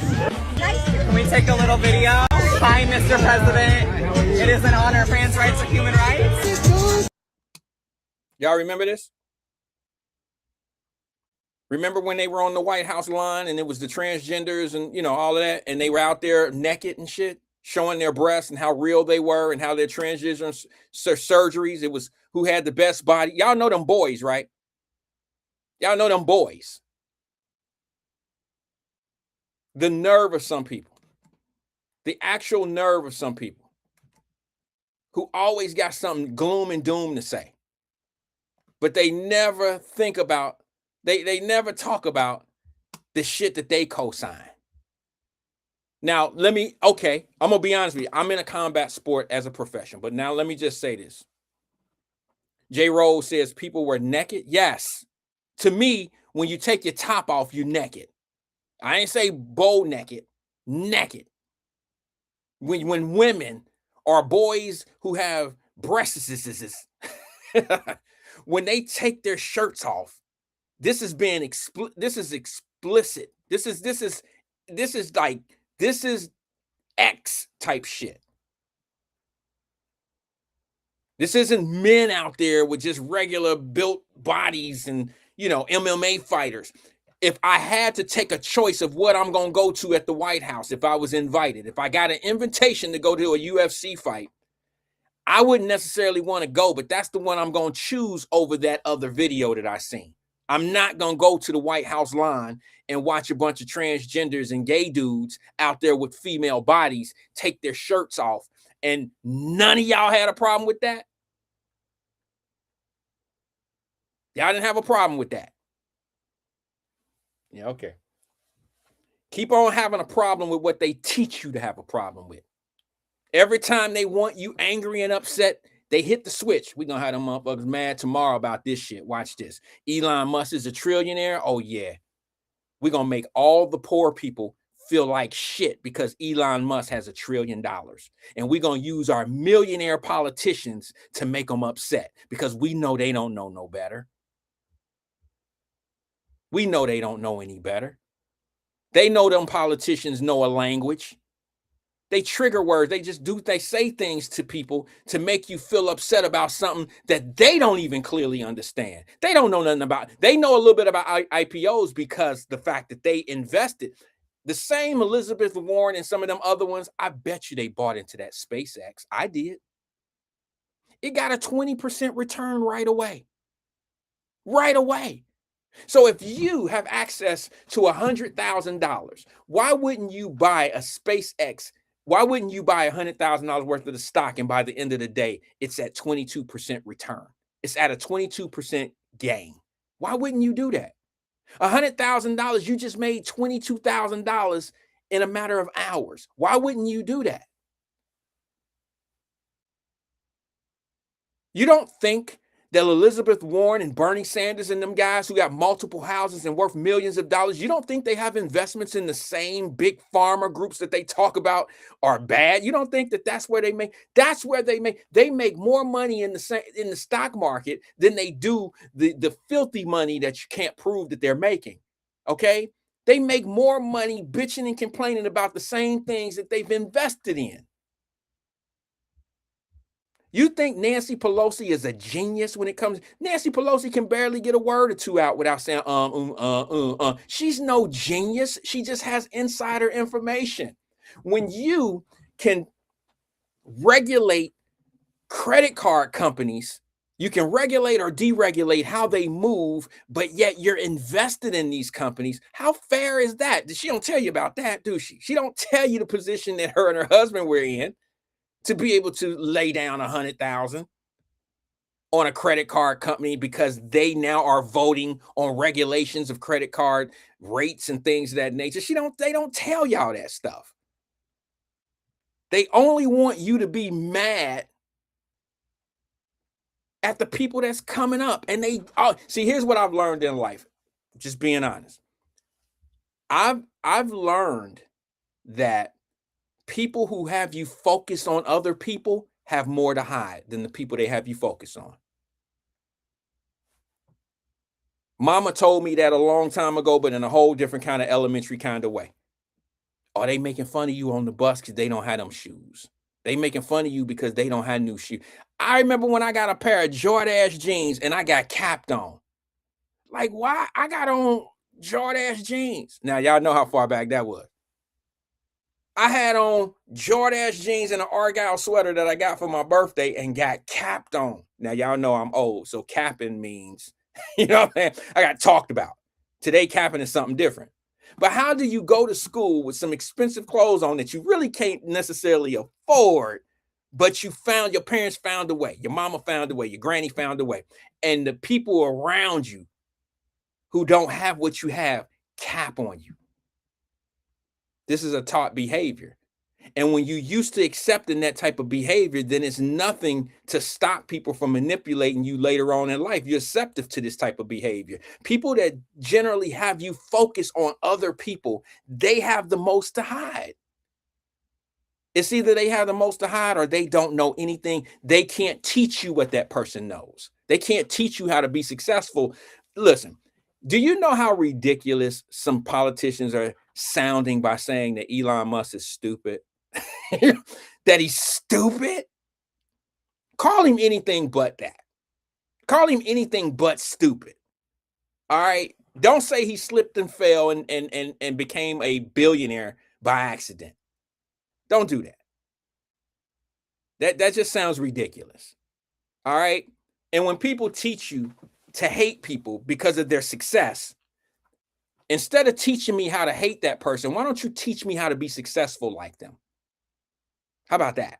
That would be my That would be my strategy to anybody that got something bad to say. Nobody can come on here and tell me Tanika is a bad business person or she don't know how to do this and want me to respond in a negative way when you get up and go to work every day for your check and all you do is put light bulbs in all day.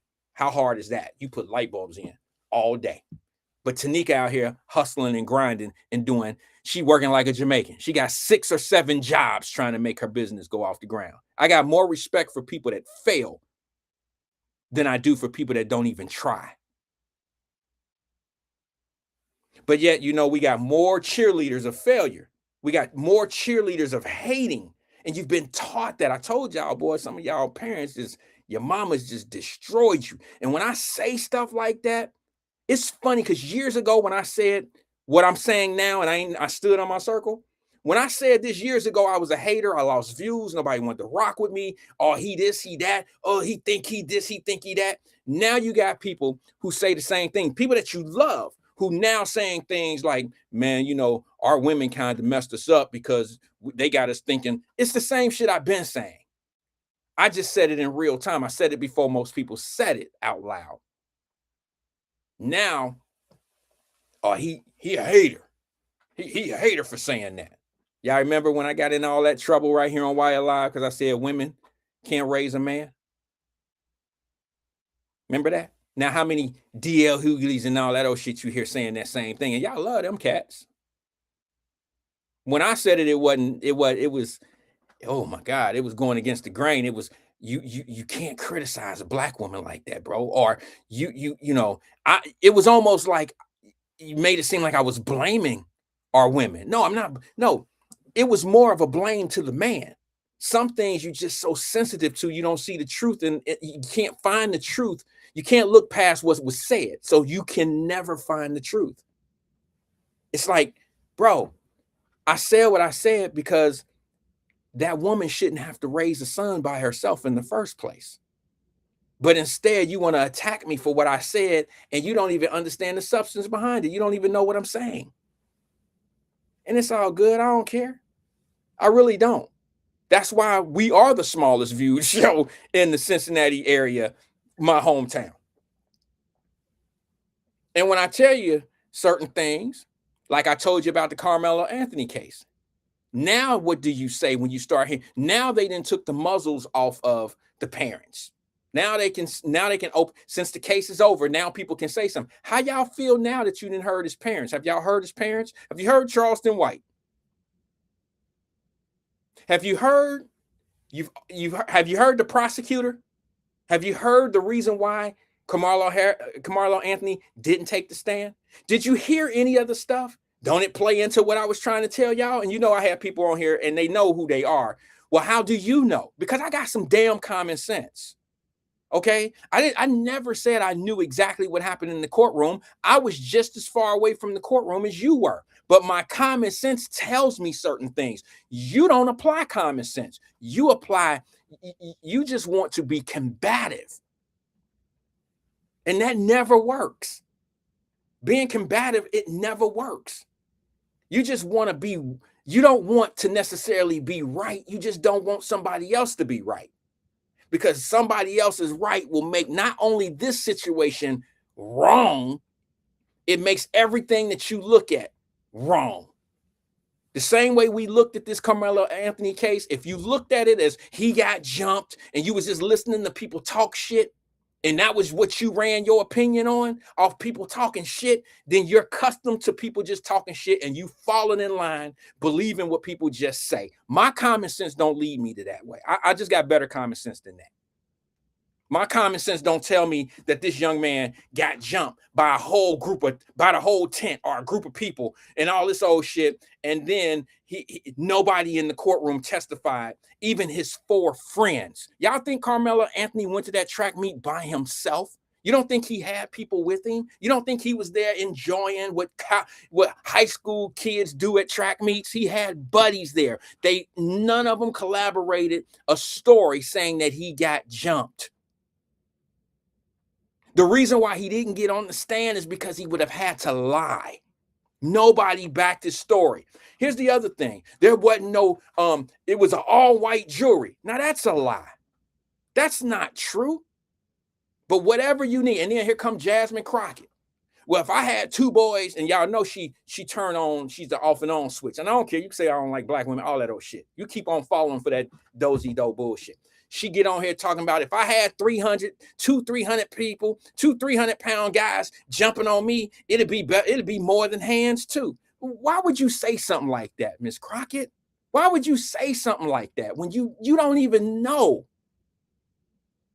You don't even freaking know what happened. The first thing out of your mouth before you even start describing some shit you don't know nothing about was, well, you know, I got a day job, so I wasn't in the courtroom, so I don't know what the testimonies were. And then you go right into talking about some shit you don't know nothing about. Well, if 300-pound dudes jumped on me, it'd be more than just hands too. Now you're leading people who respect you and follow you to believe what they believe, what you're saying, misleading my people. And once again, this leads me to talk about what I said back when they had that brawl up in Cincinnati. Your own community leaders, your own people, your own council people who wanted to be down for the people, pro-black, had all the information in the world and still stood at a podium and told you some shit that wasn't true. Told you some shit that was not true. And I told you back then, I said, they're not being honest with you. They're not looking at the same video that you're privileged to. That's not what the prosecutor's office is going to use. Okay? I know this process. They're not going to use the same thing that you're seeing out here. Okay?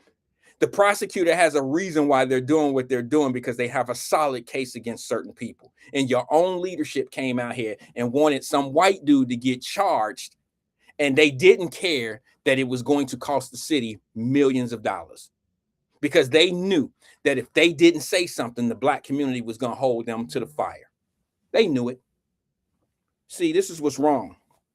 If it would have been their personal dollars on the line, they wouldn't have said shit. See, that's why you don't see Al Sharpton and you don't see a lot of people out here talking in the behalf of Kamala Anthony.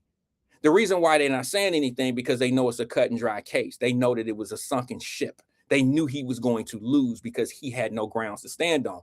That's the only reason why Al Sharpton and them didn't come get into that fight. Yeah.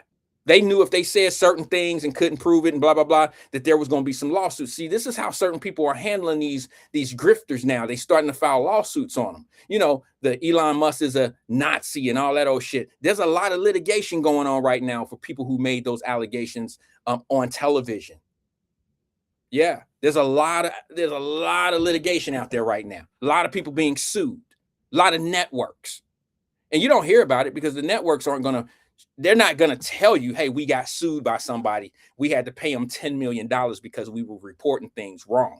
That takes their credibility away. And they know if they tell you the truth on something like that, you might be a little reluctant in believing them the next time. So what do? They close the cases out. They pay them off. And then they have them, NDAs. We can't talk about this. We can't do this. That happens all the time.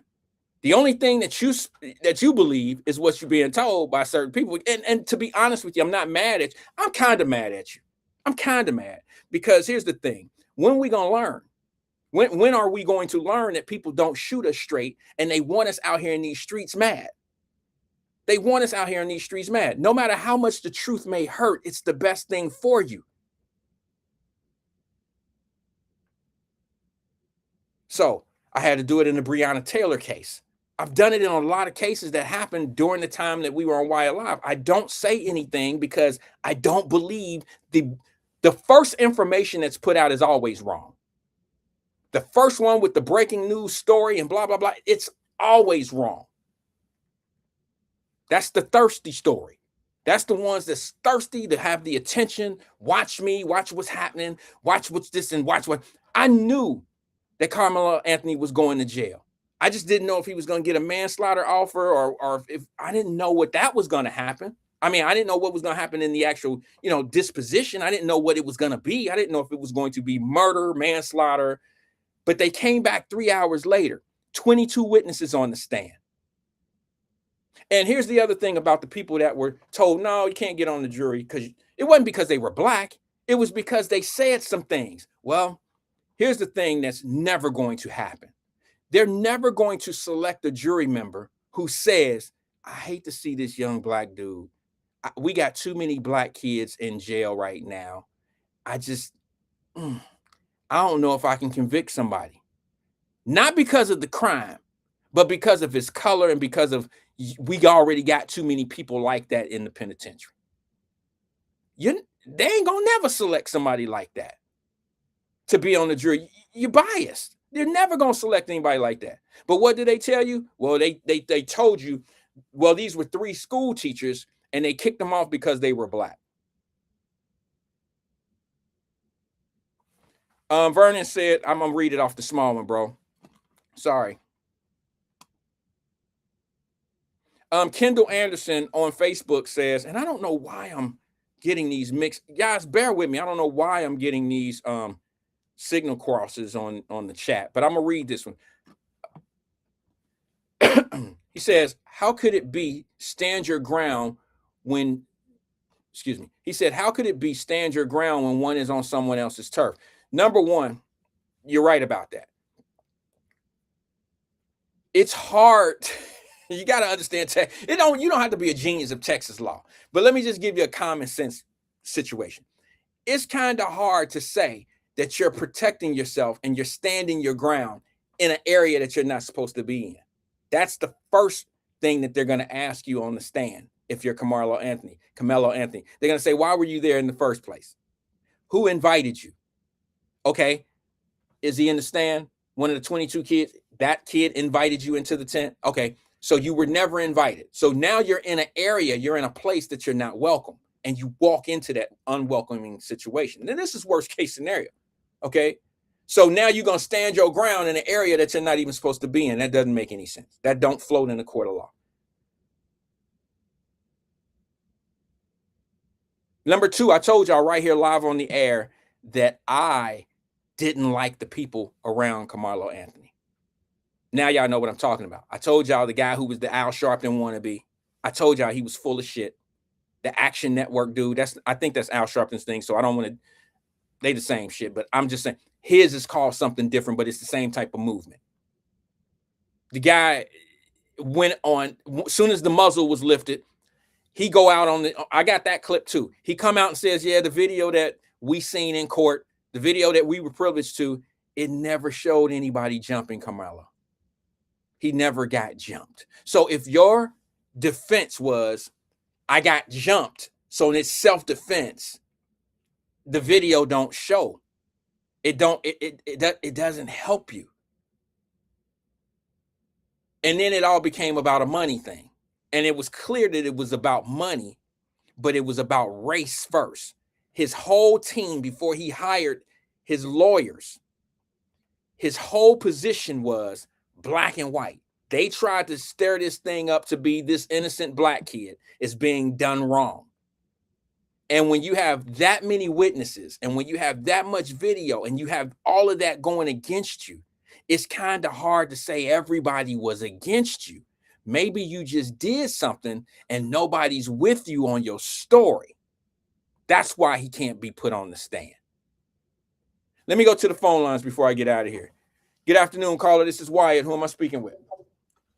It's your host, man. My what? Your host. Oh, I thought you said I thought you said something else. What? But anyway, what's up with you, man? How you doing, twin? I can't call it. I don't have no problem, man. It's a sporting event, man. Like you said, they had that old cupcake thing with the Wilds with biting them. So it ain't everything got to be about either race or political issues, though. Now, I mean, to keep people oppressed out of mindset, but they not really talking about nothing, man. Just want to keep people confused and going against, what's really out there that's important for us. Yeah. It's all nothing but confusion and all that. And every day, I see why you get tired of it, doing others too. But there's one day they was chilling on the lawn with a fight. Hey, I probably would have did the same. They barbecued on there before, then Obama had a barbecue dinner and all that. So what's the difference, man? Hey, twin, can I ask you to do something for me, bro? Because I got to grab something real fast. I need you to. What do you want? Damn, calm down. He said, what do you want? I need you to co-host for me real fast. Because I got to go grab something because my computer's about to die. Okay, so since you always talking about taking over the show and you can do this and you can do that, why don't you co-host the show for me real fast? Okay? How can I co-host and I'm on the phone? Just keep talking. Just keep talking. I just got to make a run real fast to my to the office and grab my charger for my or you want me to put some music on until I get back? It's only gonna take me about a minute. It's a commercial break. Put music on. You want me to do that? All right, you gonna hold? Yeah. All right, so what do you want to hear? It don't matter. All right. It's your show. No Teddy Riley. I know that. I know it ain't gonna be no Teddy Riley. I just do this for you. All right. Let's go with some Big Daddy Kane raw. Let's get it. I'll be right back.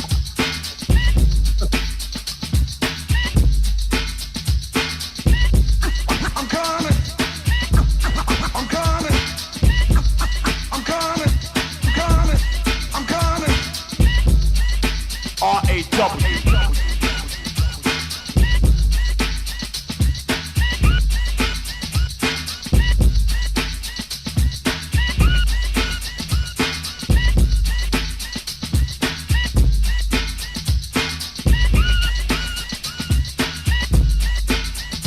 Over here.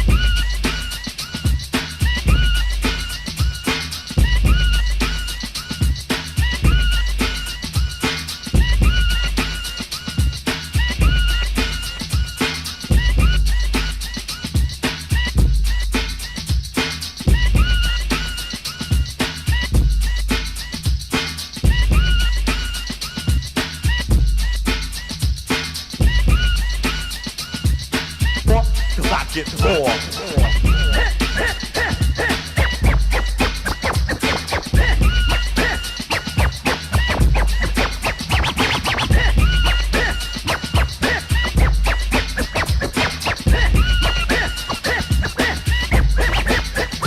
Here I am, R-A-W, a terrorist, here to bring trouble to phony MCs. I move on and seize, I just conquer and stop another rapper with ease. Cause I'm at my apex and others are below, nothing but a milliliter. I'm a kilo, second to none, making MCs run, so don't try to step to me, cause I ain't the one. I believe rappers just like Tylenol, and they know it, so I don't see why you all try to front, perpetrating a stunt, when you know that I smoke you up like a blunt. I'm genuine like Gucci, raw like sushi. The stage of rage is what rap did to me, to make me want to create chaos and mayhem, cold rock a party until the AM. I'll make a muscle, grab the mic and hustle. While you stand dazed and amazed, I'll bust a little rhyme with authority, superiority, and captivate the whole crowd's majority. The rhymes I use definitely amuse, better than Dynasty or Hill Street Blues. I'm sure to score and door for more without a floor, cause I get raw.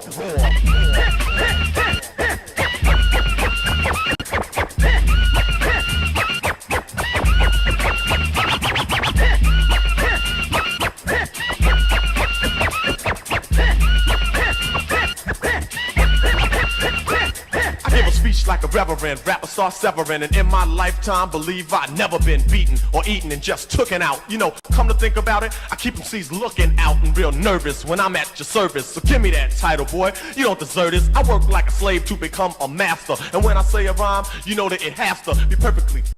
All right, twin, you still there? Yeah. Okay, thank you, bro. Thanks for holding. I hooked this back up. Plus, I went and handled my business. I went to the restroom real fast. What's good, man? Yeah, I don't have no problem with that, man.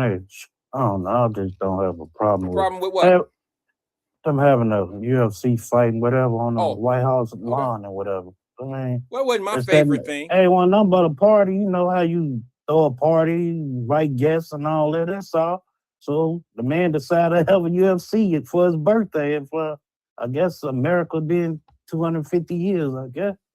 I don't know, man. It is what it is. Here's the thing. I've heard some things about how much it costs. It doesn't cost the taxpayer $1 because Dana White, the UFC president, put the money up. I mean, if I'm a business, if I have a brand, I would love the fact if Donald Trump or Barack Obama, I would have Yeah. loved to see like the NBA Finals game been played on the White House lawn. You know, I mean, you know what I'm saying? That would have been dope to me. If like, you know what I'm saying? That would have been dope. I thought that would have been dope. I'm not a UFC fan. I'm a combat sports fan. I like boxing, but I'm not a UFC fan. So it doesn't matter to me. But if you had a choice to win free tickets and you know, and somebody said you go to the LGBT parade on the White House lawn and it's, you know, what I showed you in the video versus going to a UFC fight, I guess I have to hold my nose at the UFC fight. Because I'm not going where a bunch of transgender dudes taking their shirts off and all that old shit and being sexy and all that. That's just not acceptable in my life. Not in my life. Yeah, no, wrong. Give me to go. No.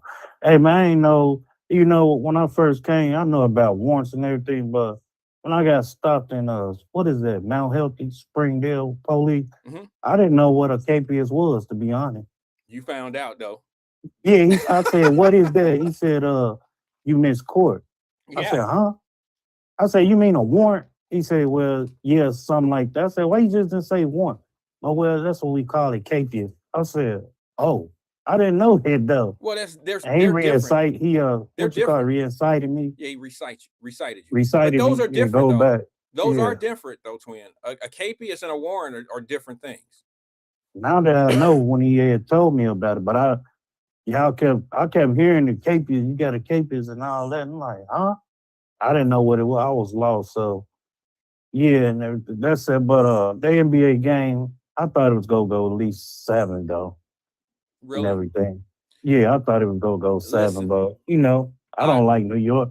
I found myself in San Antonio that night. And because I was in Texas. Here's my thing. I'm not gonna say it loud because I'm not that type of San Antonio Spurs fan, but I do like the Riverwalk. I love San Antonio. Is a really nice city. If you've never visited, please go, y'all. Go check out San Antonio. It's a nice city. It really is. The Riverwalk and all that is really cool, and they have hotels right on the Riverwalk. That's where we stay. It's a really good time. That all being said, I'm not that much of a Spurs fan to be calling for people's jobs, but I will say this. There's no way in hell that the San Antonio Spurs coach should still have his job. You can't. The New York Knicks came back twice. One time on a 30-point lead, the other on a 17-point lead. 17 might not be that bad, but any coach that loses a 30-point or 29 or 30-point lead to lose a game, you're supposed to be fired. Yeah. I don't care that you got to the finals. If the Cincinnati Bengals went to the Super Bowl this year, they could go 17-0 and get to the Super Bowl and have a 40-point lead at halftime and come back and lose the game. You'd be asking for his job because he got outcoached. But in this case, the Spurs got outcoached twice in a 7-game series. Outcoached. Yeah. You give up a 30-point lead in one game and a 17-point lead in the other game. You're not supposed to be the coach of that team. Yeah. Yeah, that was crazy. So you say dude got most likely though, that'll be like a hold though. When you was talking about dude got a $50 bond, 10%, 500. Yeah. Most likely it'll be a probation hold, probation violation, parole hold or probation violation. Well, something here's like the that. thing: you're not going to get $500 for a pistol. I didn't say that. He had a $500 bond because he had window tinting. Oh, for a tent? Yeah, he had he's if you look at it, if you pull him up in the system, okay, because what he did, the person that posted it and was trying to make an example of this being black people treated bad in the city, I just do a little bit more research. I'm not gonna just let somebody. It depends on the centimeter of the tent, right? It does, yeah. Okay, so all window tinting is not illegal. There's a certain amount, centimeter. Right? There's a certain amount of tint that's illegal. My point is, if you are going to be riding around dirty, Don't you think that you should be riding around in a car that won't get Better, pulled you over? better have insurance. You better have insurance, license, and make sure you ain't got no W.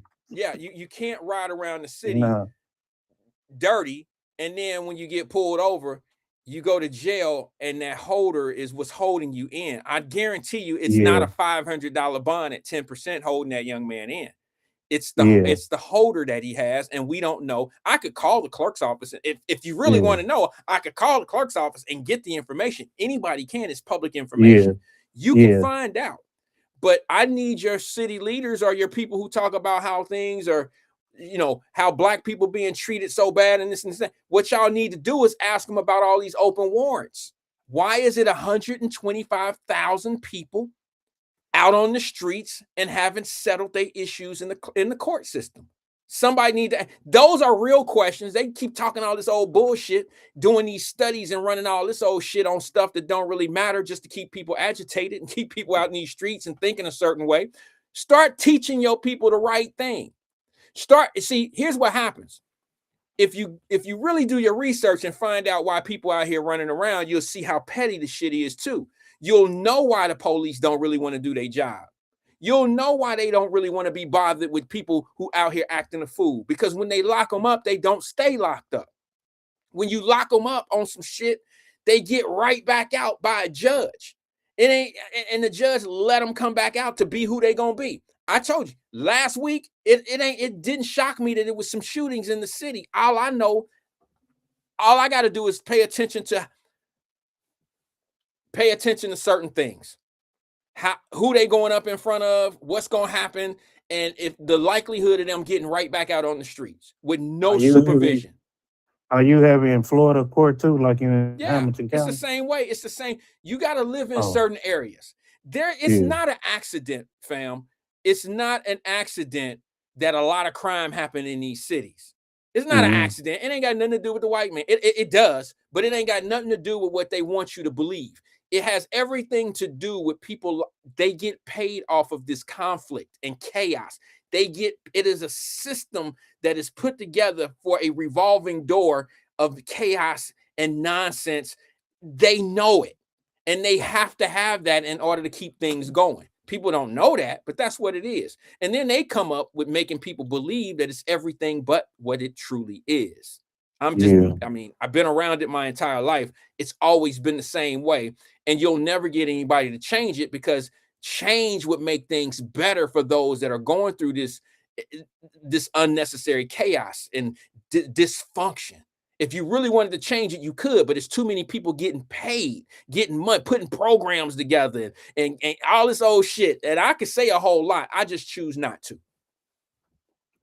Hey, well, you know that dude, Marcus Greenwood, the one that brought back, what was that? Tulsa, Oklahoma, whatever, I believe, or Black Wall Street. Yeah. Did they ever do a movie about him? Not that I know of. They did a story. They did a bullshit ass movie or some type of documentary about the Black Wall Street, which was not true. It was not true at all. Know. But I was wondering, since we see all these MLKs and Michael Jackson Color Purple sad movie, why they don't never come out with the real to let the blood, since y'all saying our ancestors and African and all that, your people struggle. Why do they ain't come out with something like that real, like Tyler Perry, whoever, Spike Lee made or whatever, man, instead of showing these depressing movies like we back in 1980s or 60s or something like that? Well, here's the thing. If you teach people to do better, they just might do better. If you teach real stories and with substance, if you show success, other than the fact, see, here's what they do show. I'm going to be honest with you. They show the least achievable thing to do in life, and they've glorified that and made it look like that's why there's only going to be one Floyd Mayweather. There's only going to be one King Griffey Jr. There's only going to be one Michael Jordan, LeBron James. And those positions to get are unbelievably, it's like you might as well play the lottery. You can play the multi-million-dollar Powerball, and you have a better shot at winning the Powerball than you do being one of those individuals. So why would I show something that is achievable for you and takes you out of your circumstances, why would I make that the headline? I'm going to glorify and I'm going to make these celebrities, which is very hard to be. I'm going to make that what you want to be because it's almost impossible. It's not saying you can't do it, but shit, if we all play the Powerball one day, it's possible in our lifetime we might hit it, right? We might. We got 1,000,002 shot to hit it, but we might hit it, okay? But there's a reason why there's a lot of people that don't last in the entertainment business because they're just not attractive. They're not good enough to pass on the message that the people are trying to send to the low hanging, the low vibrant people. The low vibrant people fall in love with Cardi B's. They really do. I'm sorry if you're a Cardi B fan and maybe you found what I just said was insulting, but Cardi B can't teach an elementary class. She can't teach a first grade class. Nothing. I'm just being honest with you. She can read. She can read because she has to read the rhymes that somebody write for her.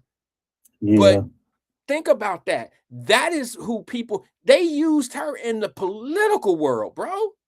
They used Cardi B in the political world.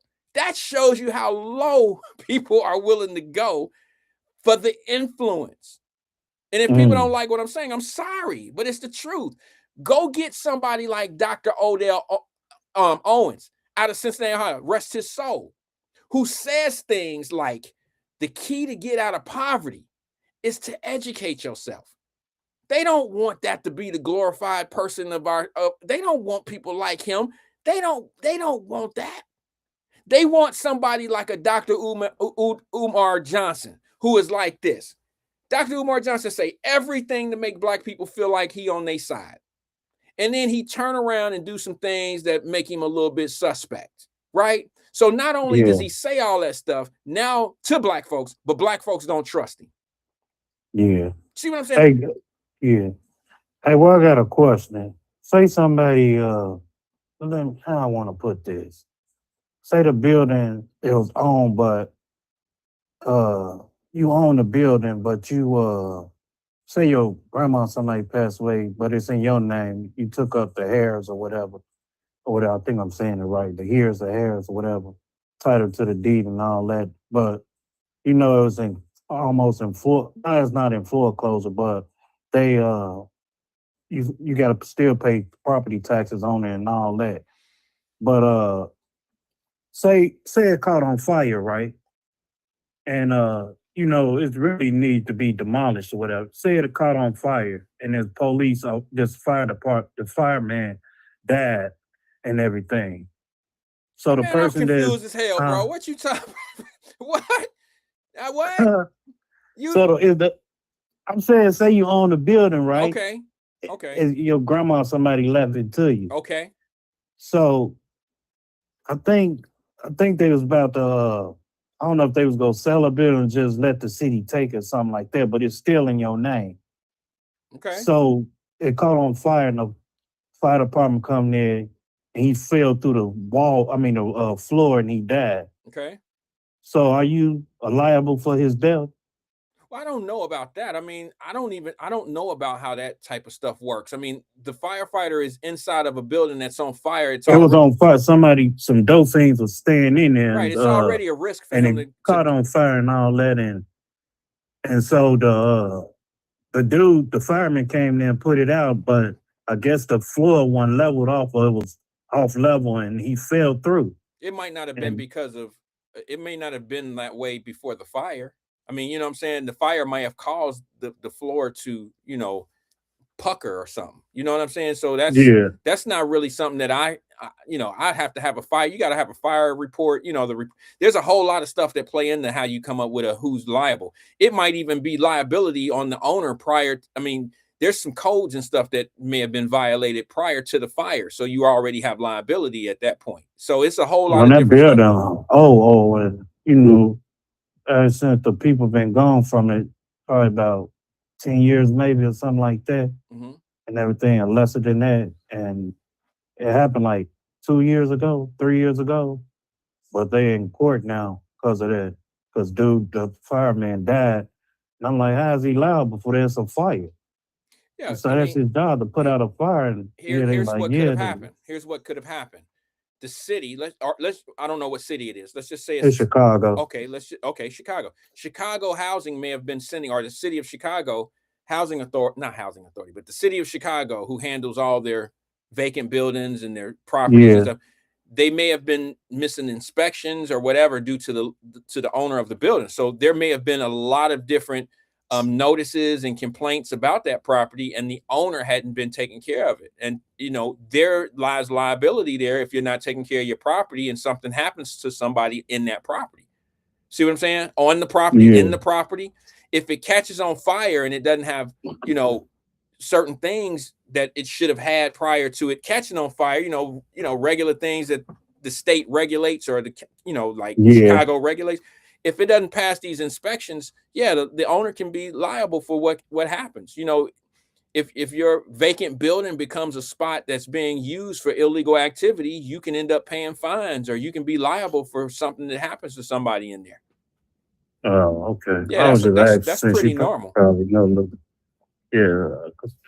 All right, then. That's all I think I had to say, man. Okay, what you think about Elon Musk being a trillionaire? What do I think about it? Yeah. Getting money. Okay. Ain't nothing wrong. I don't feel nothing wrong with that, man. Get money and stuff, regardless you trillionaire, $2, $4, however. It's your hustle, man. You can't knock the hustle. Well, I expected that answer to come from you. I mean, he got a playbook to teach you how to get money, I'm pretty sure. They have seminars and all that. I mean, it is what the people want to be mad just to be mad. You can't knock nobody. And stuff just like, hey, why you got that time, Wyatt? Because, nigga, I paid for this time.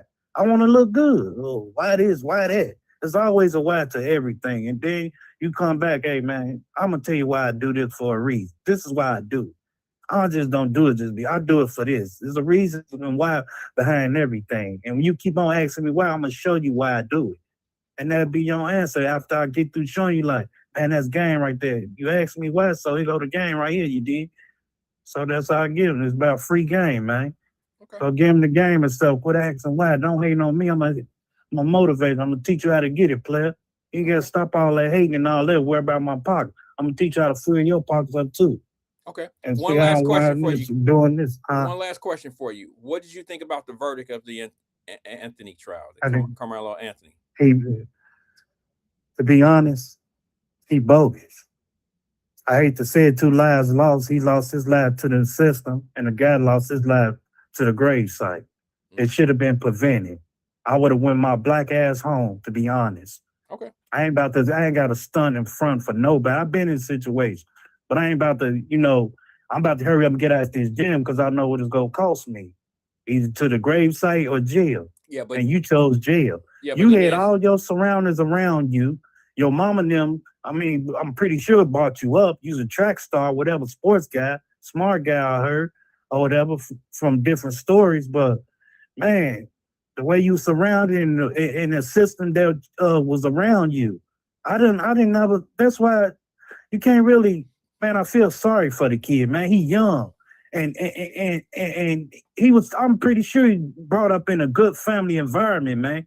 But you wanna, what you got a front from, and you get out there and stunt for what, man? For what? Oh, I ain't going nowhere. Now you pull out a knife and stuff. I'm pretty sure it say no guns and knives here on the wall.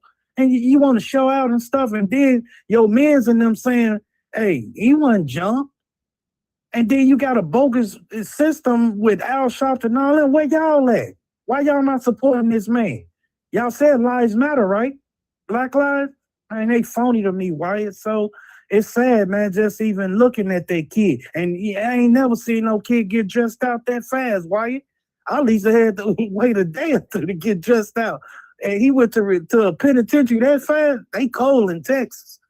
They cold. And I'm pretty sure why he came with a plea. They came with a plea with him. He said, no, we don't want that. Everybody got a plea, man. That's a state case or whatever the case may be.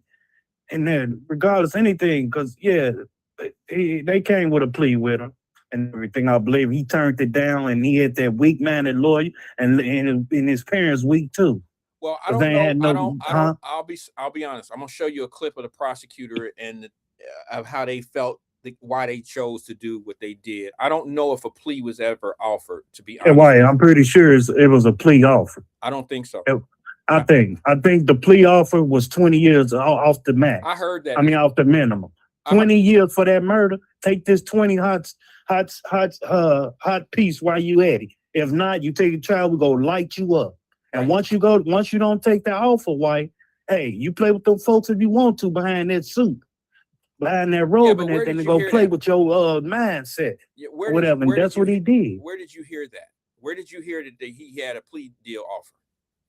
White, I know it was a plea deal. No. I know it was, and I seen a couple of clips of it and all that, and I looked it up. I seen 10 years and I seen 20 years. I said, yeah, I'll stick with the 20.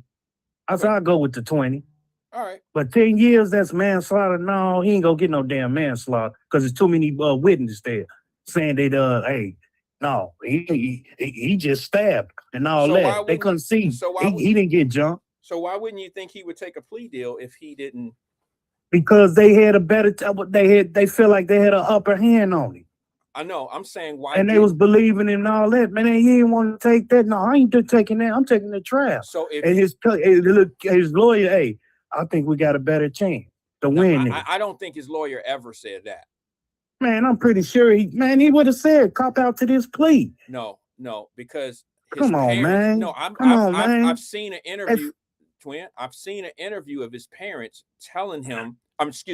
His parents did an interview since the conviction, and they said that they've been given before the conviction or after the conviction. After the conviction, they came forward and they said that we were getting bad information. They never said they were getting bad legal advice.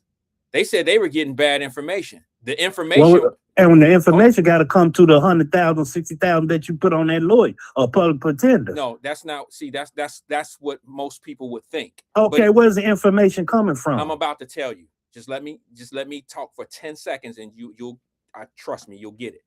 When they said that we were getting bad information, guess what they were saying? The information was coming from. What? It was coming from the same people that I told you that I felt like was bad for this kid. He had bad people around him. They not once said that the lawyer gave him any bad advice. They said that they were getting information from people saying to hire a black attorney. The outside people were giving them all this information. The Charleston Whites, the guy who was running with them, who has the Freedom Fighter Company or whatever the hell, his Al Sharpton, the Al Sharpton guy they had with him, who was making it all about race. The guy who ended up probably making more money than them. Those are the people who was trying to guide this family, and they were guiding them wrong. And they hired this one particular attorney who is not a bad attorney. He's not a public defender. All right. But that's the white guy, right? Yes. But here's the thing. The parents were saying we need to hire, the parents were saying they were being influenced to hire a black attorney, and they weren't getting the information. And people was telling us, you know what I'm going to do? I'm going to play the video of the family. I'm going to tell, because I have it right here. Let me see if I can find it. I didn't know that. That's crazy. I remember Charleston White was saying. Well, you know what? I don't have. Did he pull his money back? I don't believe anything that guy says. Okay, that guy, he hustling. All right, he hustling. You know, at one point he didn't even believe Carmelo Anthony and them guys. He was all on the Metcalf family and was talking like he normally talk about kids, and saying a bunch of other stuff. And then all of a sudden he said, "Well, I had a conversation with the family." No, you didn't. You had a conversation with the dude who was leading the family in all these conversations, and y'all came up with a pack. Y'all came up with a situation on how y'all could raise some money. And then you come back out, he gets convicted, and now Charleston White flips a coin. He doesn't dislike the kid, but he don't like how the money game was going. Daddy weak man. Yeah, all of that stuff. I told you, Barry, that kid, he was doomed by the circle he had around him. Okay, he was doomed. And nobody wants to talk about that because it's them pro-black dudes. It's them people. So what's the difference then? What's the difference? If he would have got a black lawyer? It would have been the same outcome. I promise you. And when people, so you think a change of venue somewhere, and it didn't matter. It didn't. I'm talking about what it took it. Like say that was Fresno, Texas, or something. It didn't matter. So if you would have took it to Houston and all that, to me, quite frankly, it would not have mattered based on the evidence. What about changing the judge? The judge didn't come up with the verdict. The I thought jury did. Oh, yeah, the jury. That's right. He had them Mexicans and whites and whoever else. Right. And when people say it wasn't any blacks on the juror, well, hell, No. a week before that case, you had the Asian man, Mao or Cal, whatever his name was. He shot a black kid in the woods running from the store. And black prosecutor. Well, black defense attorney. And not to mention there were 7 blacks on the 12-man jury. So if you got the logic of there's no black people on the jury for Carmelo Anthony, that logic doesn't hold water when a week prior, an Asian man gets off for shooting a kid, running out of the store. And on that jury, based on all the evidence that was brought to him, the man was found not guilty, and the majority of the jury was black. Yeah. Okay, so logically, it doesn't mean because there's black jurors on the jury panel that they're going to come up with an innocent verdict. It doesn't make any sense. They saw what we didn't see. Well, the evidence is something that we've never seen. We didn't see any testimony. We didn't hear any testimony. We didn't do any of that. And that's why I came on the show and said what I said. Twin, I'm going to play this video right here because I got to get out of here. Okay, then I'll keep watching. It's the prosecutor, and just listen to what they say about what was going on in that case. All right? All right, brother. Thanks for engaging with us. You guys check this out. I want you to see this, and I'll try to find the Carmelo Anthony's parents' conversation. If I don't play it, you guys can find it. It's on the internet out there. Check this out. This is the prosecutor talking about, and I think the AG, and they're talking about this case. And for all of those folks, they couldn't talk like this during the trial. Once the judge lifted the muzzle, they can say whatever they want to say, and now you'll see why they came up with the conclusion of either not giving him. I don't think they gave him a plea deal. I know people were talking about it. A good defense attorney would have took a plea deal and had that boy out of jail in probably 10 years. But I really don't think that there was an offer. But I could be wrong. I'm going to listen to the clip as well. Maybe I missed something. Check it out. Prosecutor in the Carmelo Anthony trial, Bill Werski, and Collin County District Attorney Greg Willis. Gentlemen, thanks for being with us here today, Mr. District Attorney. I think I'll start with you. Let me get your reaction to the sentencing of Carmelo Anthony. I'm sure you men are relieved and happy with the verdict. How do you feel about the sentence of 35 years? Well, Will, I'm gratified by it. I think the jury did a great job of listening to the facts, following the law, and ultimately they had to balance sentencing a now 19-year-old, but was 17 when he committed the crime. They had to balance that with the profound, permanent, and unnatural loss of Austin Metcalf to his family. Bill, during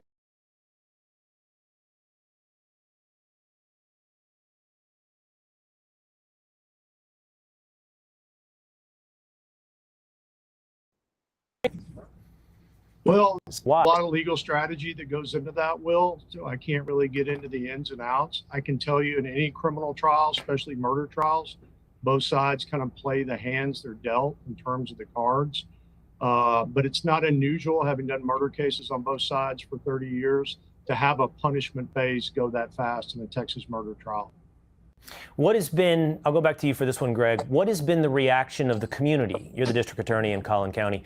What has been the reaction of the community to both the conviction and the sentencing? I think the local community seems very pleased and happy, and they're glad that it was peacefully resolved and that it was resolved based upon the law and the evidence instead of online clickbaiting and online influencers trying to manipulate people. I think it's a great thing that in America, despite AI, despite all the technology around, that our bedrock principles of a criminal jury trial still survive if we follow the process, and that's what happened here. Bill, we know what took place outside the courtroom. We know what's been said online. This case has taken on the character of a racial drama. How much, if any of that, made its way into the courtroom? Absolutely none of it will. In fact, we were very gratified that one of the defense lawyers in their closing statement admitted to the jury this case was never about race, because that was our position from day one. And I know we didn't have cameras in the courtroom because of the age of many of the witnesses, but I want your viewers to know and the public, we called about 17 eyewitnesses. And Okay, quick thing real fast. That's one thing I picked up on, if I may. Let me just interrupt for 1 second. One of the reasons why they, and I didn't notice, I'll be honest with you, one of the reasons why they didn't have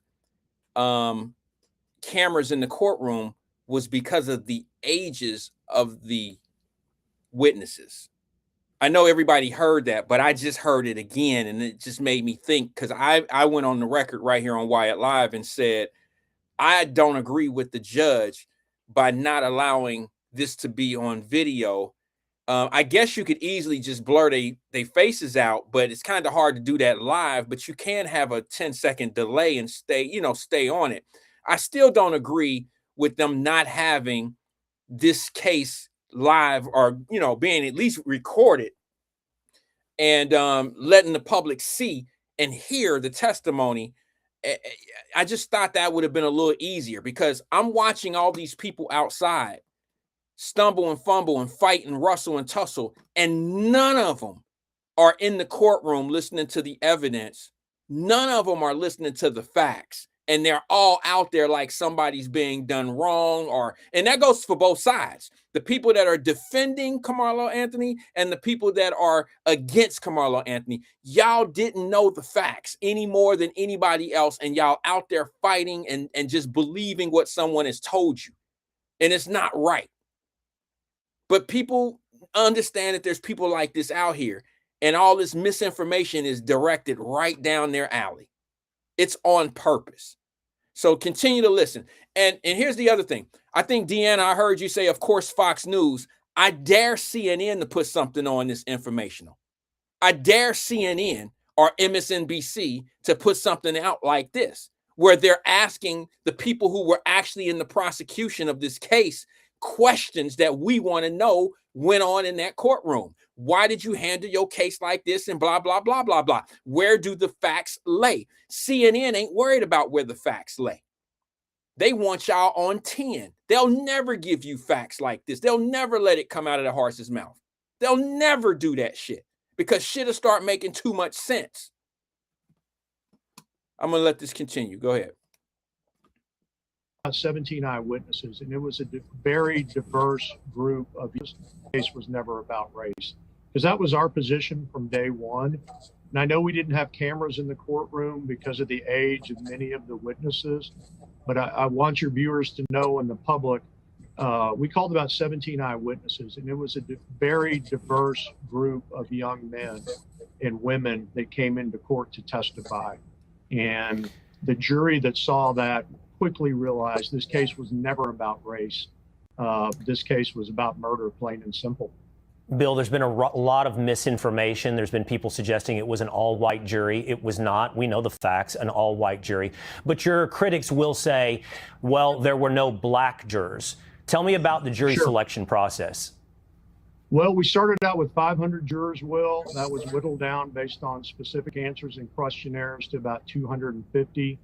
And then we talked to those 250. One thing I can assure you and your viewers, the jury that tried this case and found him guilty and set the sentence was a very diverse jury that accurately reflected a cross-section of our community here in Collin County. Greg, it was just announced just a few, roughly half hour ago, that Carmelo Anthony has filed his notice for appeal. What's your reaction? Okay, let me pause on one thing, because I heard a lot of this as well. And I promise I'll let the whole thing go. It's like 2 minutes left. Let me just say this. I hear a lot of people saying he didn't get judged by a jury of his peers. I don't think people understand what a jury of your peers are. It doesn't mean that since he was 17 at the time and now he's 19, that there should be 19-year-old black kids on the jury. That doesn't mean, that's not being judged by a jury of your peers. A jury of your peers is the demographic of where you live. Okay, I don't know if people know that or not, because you think, and I know it sounds the way we've always been taught, that a jury of my peers means people that look like me, talk like me, eat what I eat, feel the way I feel, see life the way I see life, understand that there's obstacles in this world. That's not a jury of your peers, that we all listen to the same music. That's not a jury of your peers. A jury of your peers are people that live in the surrounding area, the people that live in your community. That's what that means.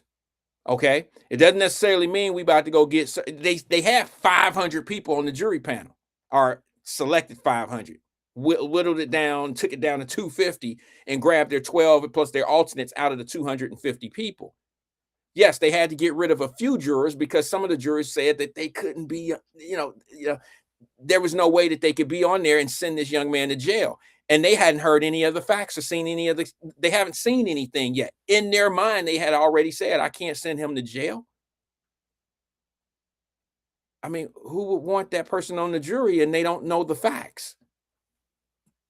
All right, finish it up, Ryan. I would say it's expected that Carmelo Anthony has filed his notice for appeal. What's your reaction? I would say it's expected. I mean, this is very typical, especially in murder cases, but any case where the defendant gets a lengthy sentence, it's normal for a notice to appeal to be filed. So it would be more surprising if there had not been a notice filed. Well, on the note of surprise, Bill, were you surprised, or because it is so common, did you expect not to hear from Carmelo Anthony, that the defense chose not to put Carmelo Anthony on the stand? Well, in many criminal cases, we never hear from the defendant. The prosecutor in me, of course, wants to ask questions, wants to cross-examine. And a lot of times in self-defense cases, the conventional wisdom is you're not going to win on self-defense unless you call your client. So I was hoping he would take the stand. I was hoping jurors in our community would get to hear whatever story he chose to tell. But, ultimately it's his decision under our Constitution, and we have to respect that. And as frustrating though it may be, we had to live with it. Bill, what would have been your main question that you would have wanted to ask Carmelo Anthony on cross-examination?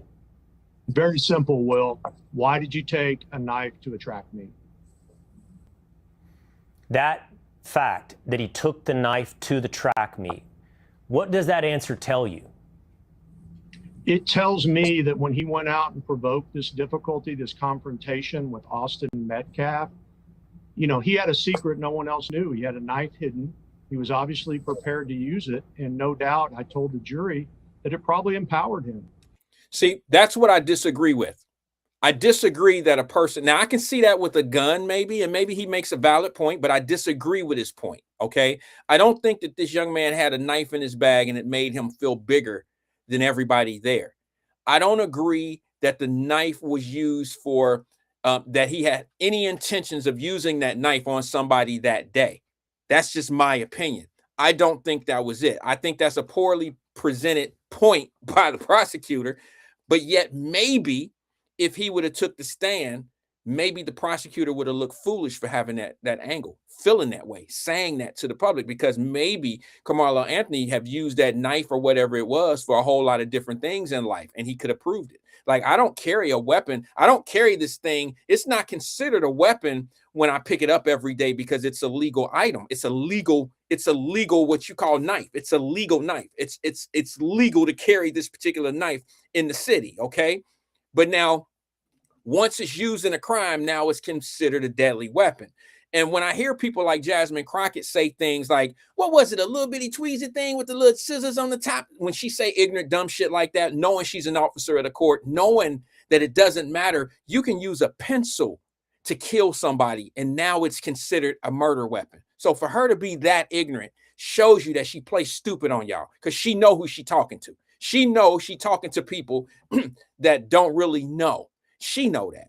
And for her to even say the things that she said was just, it was unbelievably sad, because she know who she's playing on. She know what she's talking about. She know what she's saying is just not even right. Okay.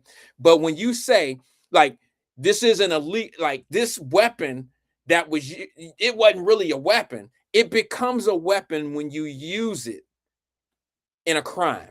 Okay, he could have picked up a straw from Burger King and used it to kill somebody, and that straw is now a lethal weapon.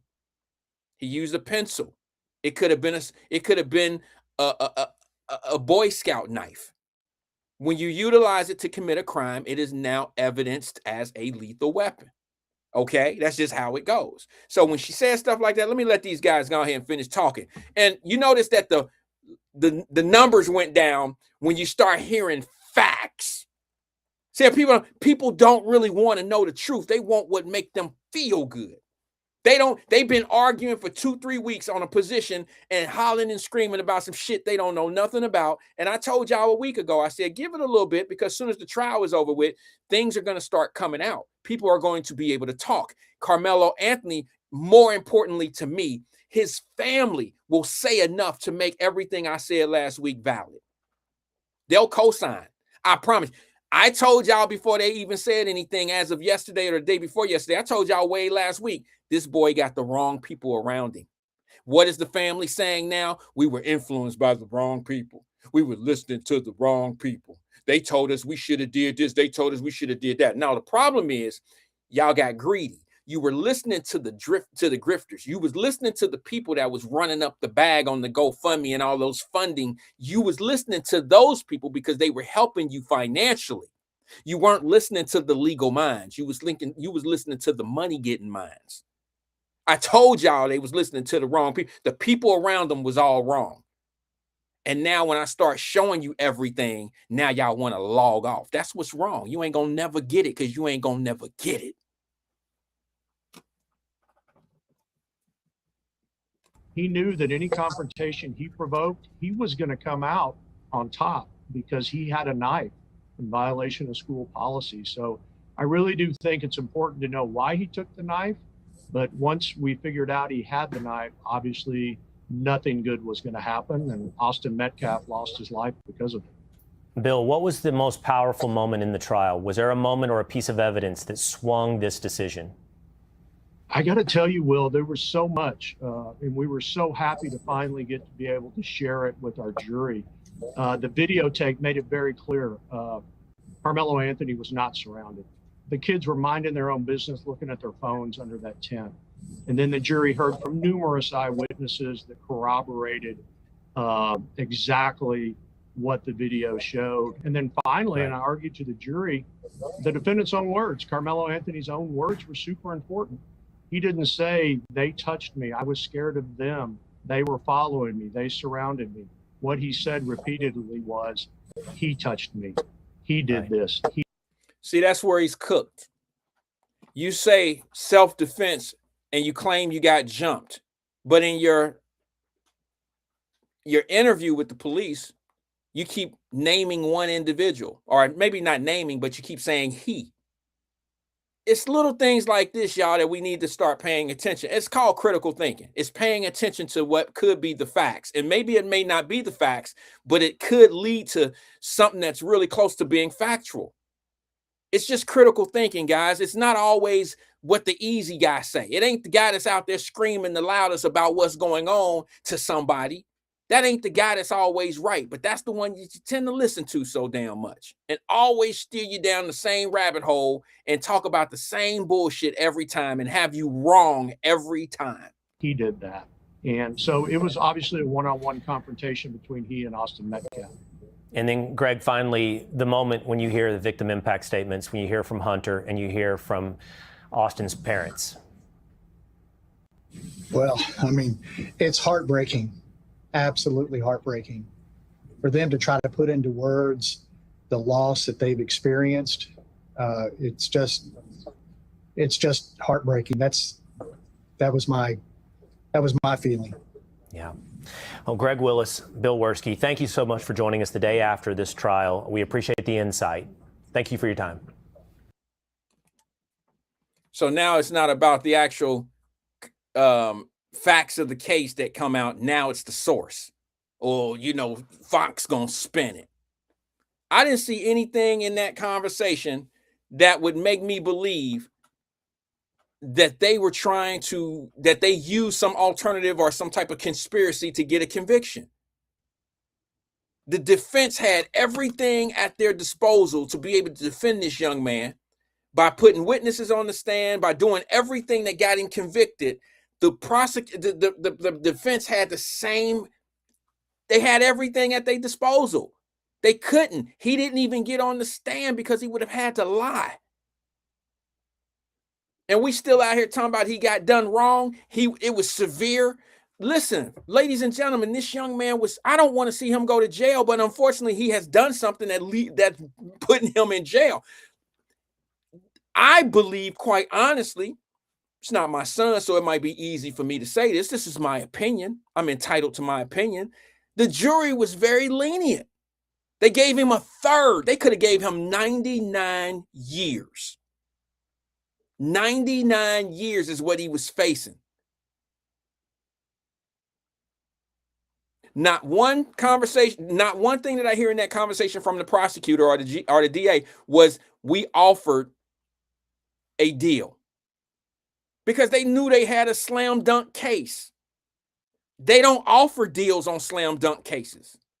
Wherever you heard that misinformation, you might want to reconsider on the next one, because another case is going to come up, and you're gonna have them same people out there talking about what they don't know. They're not going to wait and see and listen for certain information to be put out to them. They just gonna be on go mode, and they can't wait to be the first one to say some wrong shit. They can't wait to get your blood pressure high. They can't wait to listen. Let me just say this to you. A chronic victim cannot be trusted.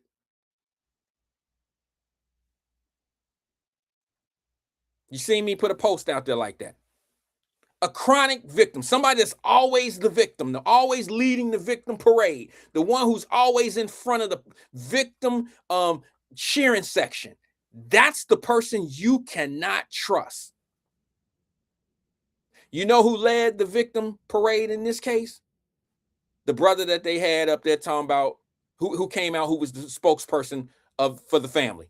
The first thing he did wrong was throw Mr. Metcalf, that man who lost his son, threw him out of a press conference. He was there to pray and to forgive your family for what your son did to his child. But you wanted to make it about race so bad and make him the bad guy for raising such an asshole kid or whatever. You made yourself look foolish. And I'm going to tell you something. The Anthony family looked bad in a situation like that. See, that's coming from following people about the money instead of following a legal mind. A lawyer would have never put the Metcalf family out of there. He would have had him stay at that press conference, offered for him to say something that might help his case in trial. I'm talking about the defense. Maybe his daddy would have went up there and said, you know, I didn't have the greatest son in the world. You know, maybe we've had our ups and downs, and you know, he wasn't, you know, he would do things to people. You never know what his daddy was going to say. But if it didn't help you, then you never had to show it. But what you did is a performance. You threw the man out and then went straight into, he raised some bad kids and these kids and the racial aspect of it. You blocked your own blessing.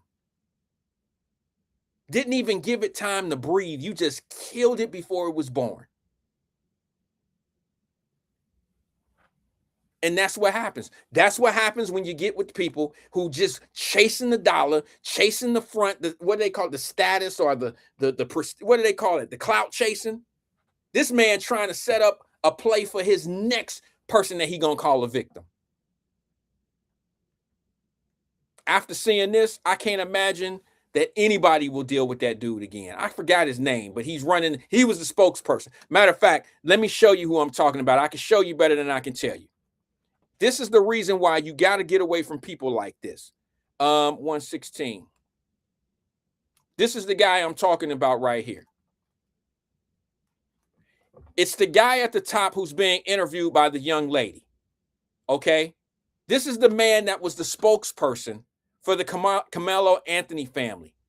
Y'all trying to tell me he was a good representative? I told y'all a week or two ago. Matter of fact, I told you a year ago that guy is going to send this young man to jail. Check it out.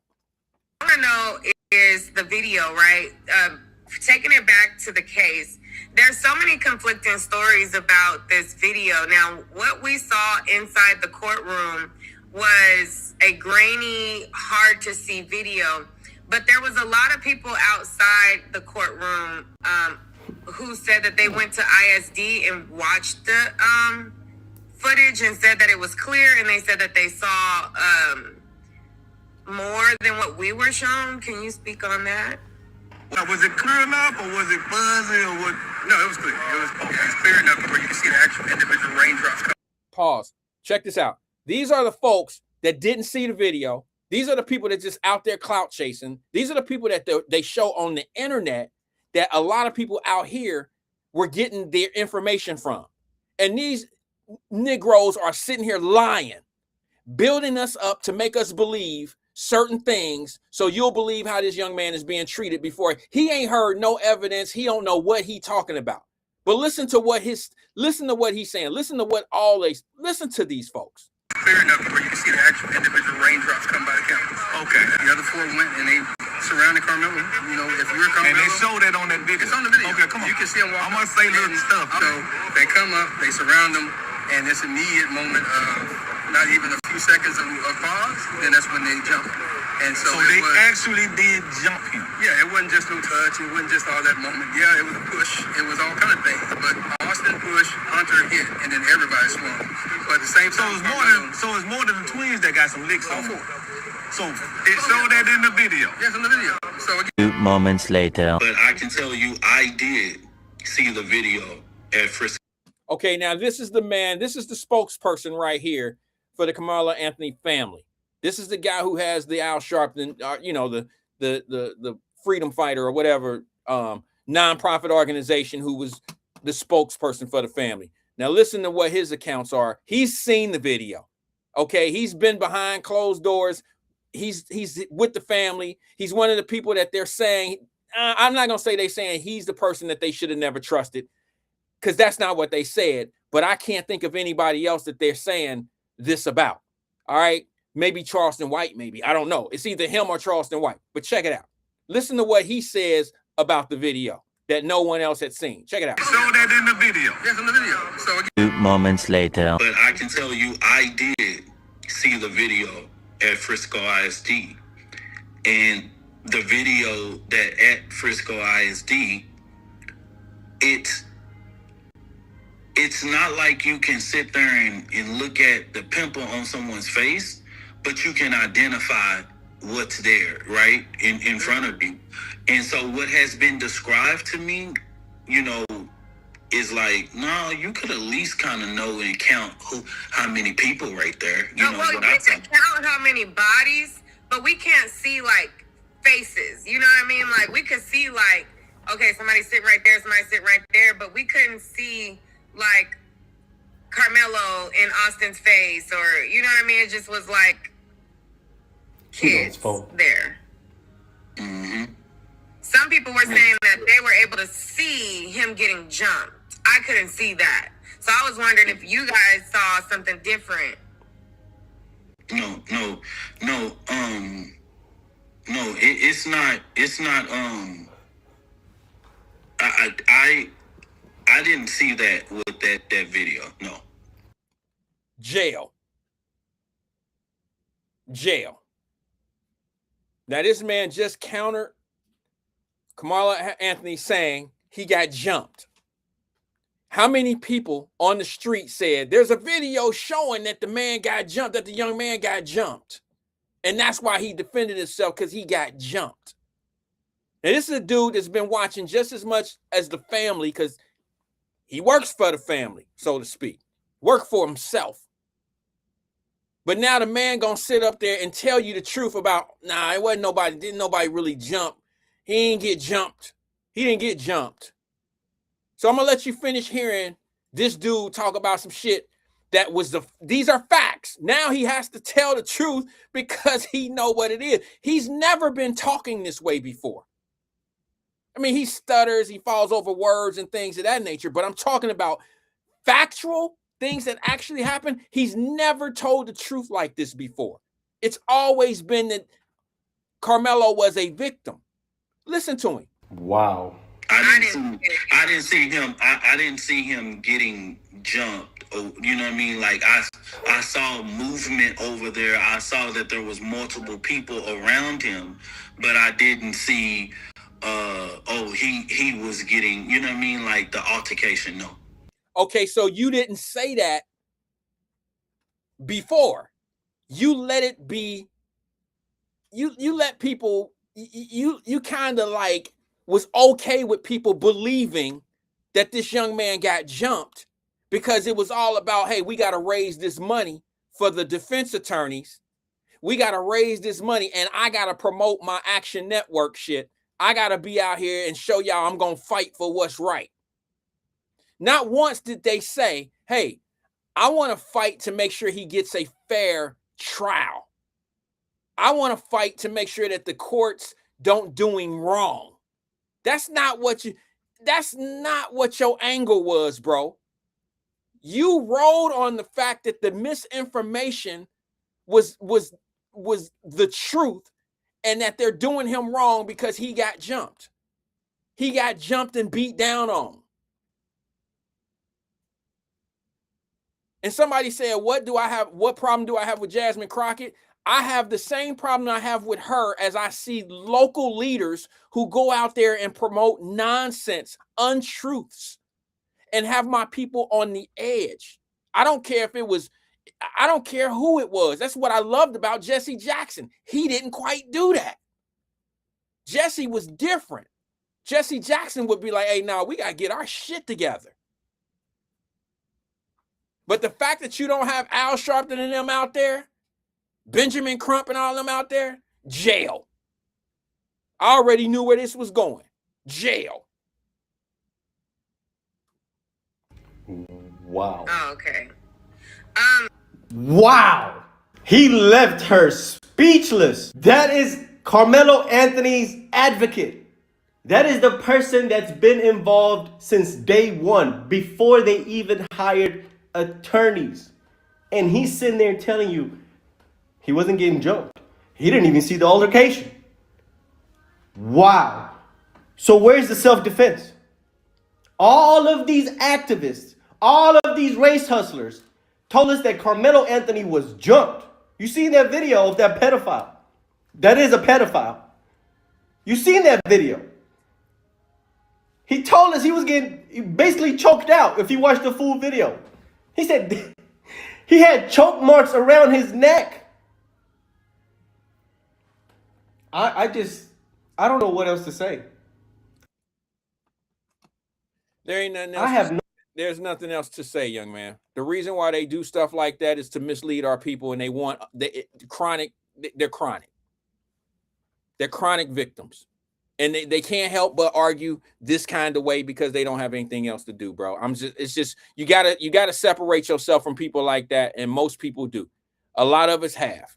And unfortunately, we're called names because we don't want to have nothing to do with this nonsense anymore. Y'all notice how the views go down when you start speaking facts? People don't want to hear the truth. They're comfortable in lies. They're absolutely comfortable in lies. It says a lot about people. It says a whole lot about people. When you don't want to know what you need to know, you're comfortable in knowing whatever people want you to know. It's crazy to me. That's just crazy to me. Hey, I gotta go. That's my time for the day. Peace and love to everybody, man. I'll catch y'all on the next one. I will not be here tomorrow. Please let everybody know. I will not be here tomorrow. Peace and love to everybody. Catch you on the next one. Here comes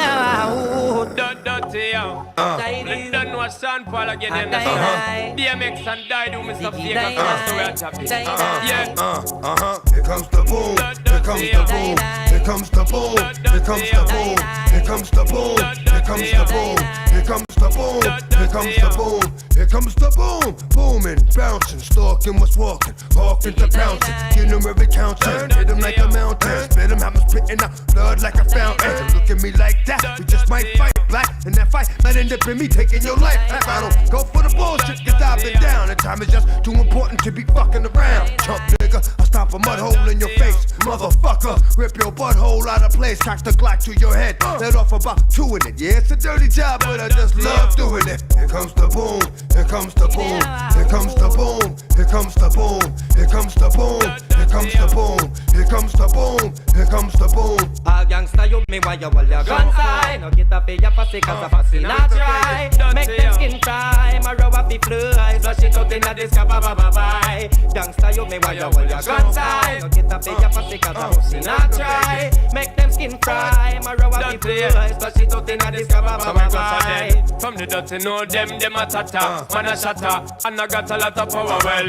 just them if I go on, my rough fly like star. Make them a forget flatter. Say this are the sweetest time. No punk get murder. I only don't take up the DMX and I do. Enjoy the killing time. Shot hotter than pepper, Mr. Clever. I'm a Glock it a go talk for me crew. All gangsta you me while you hold your guns high. No get up in your pussy cause a pussy not dry. Make them skin fry, my row up the fly. Flush it out in the disco, bye. Gangsta you me while you hold your guns high. No get up in your pussy cause a pussy not dry. Make them skin fry, my row up the fly. Flush it out in the disco, bye. Here comes the boom, here comes the boom, here comes the boom, here comes the boom, here comes the boom, here comes the boom, here comes the boom, here comes the boom. When do that coffee day and the beat ya like a spiritual left them feel later. We keep going on and on and on. Pull them body ya wood just like skater. So make them know we got a shooting gallery. Killing is fun and we no need not a salary. Full of body armor so nobody can follow we. And we no owe no apology. Well, I did more kinds of war crimes, more times than in war times. We're way before times. You know it's sad, man, that I'm such a madman, bad man. But the boom you never had, man. Here comes the boom. Here comes the boom, here comes the boom, here comes the boom, here comes the boom, here comes the boom, here comes the boom, here comes the boom.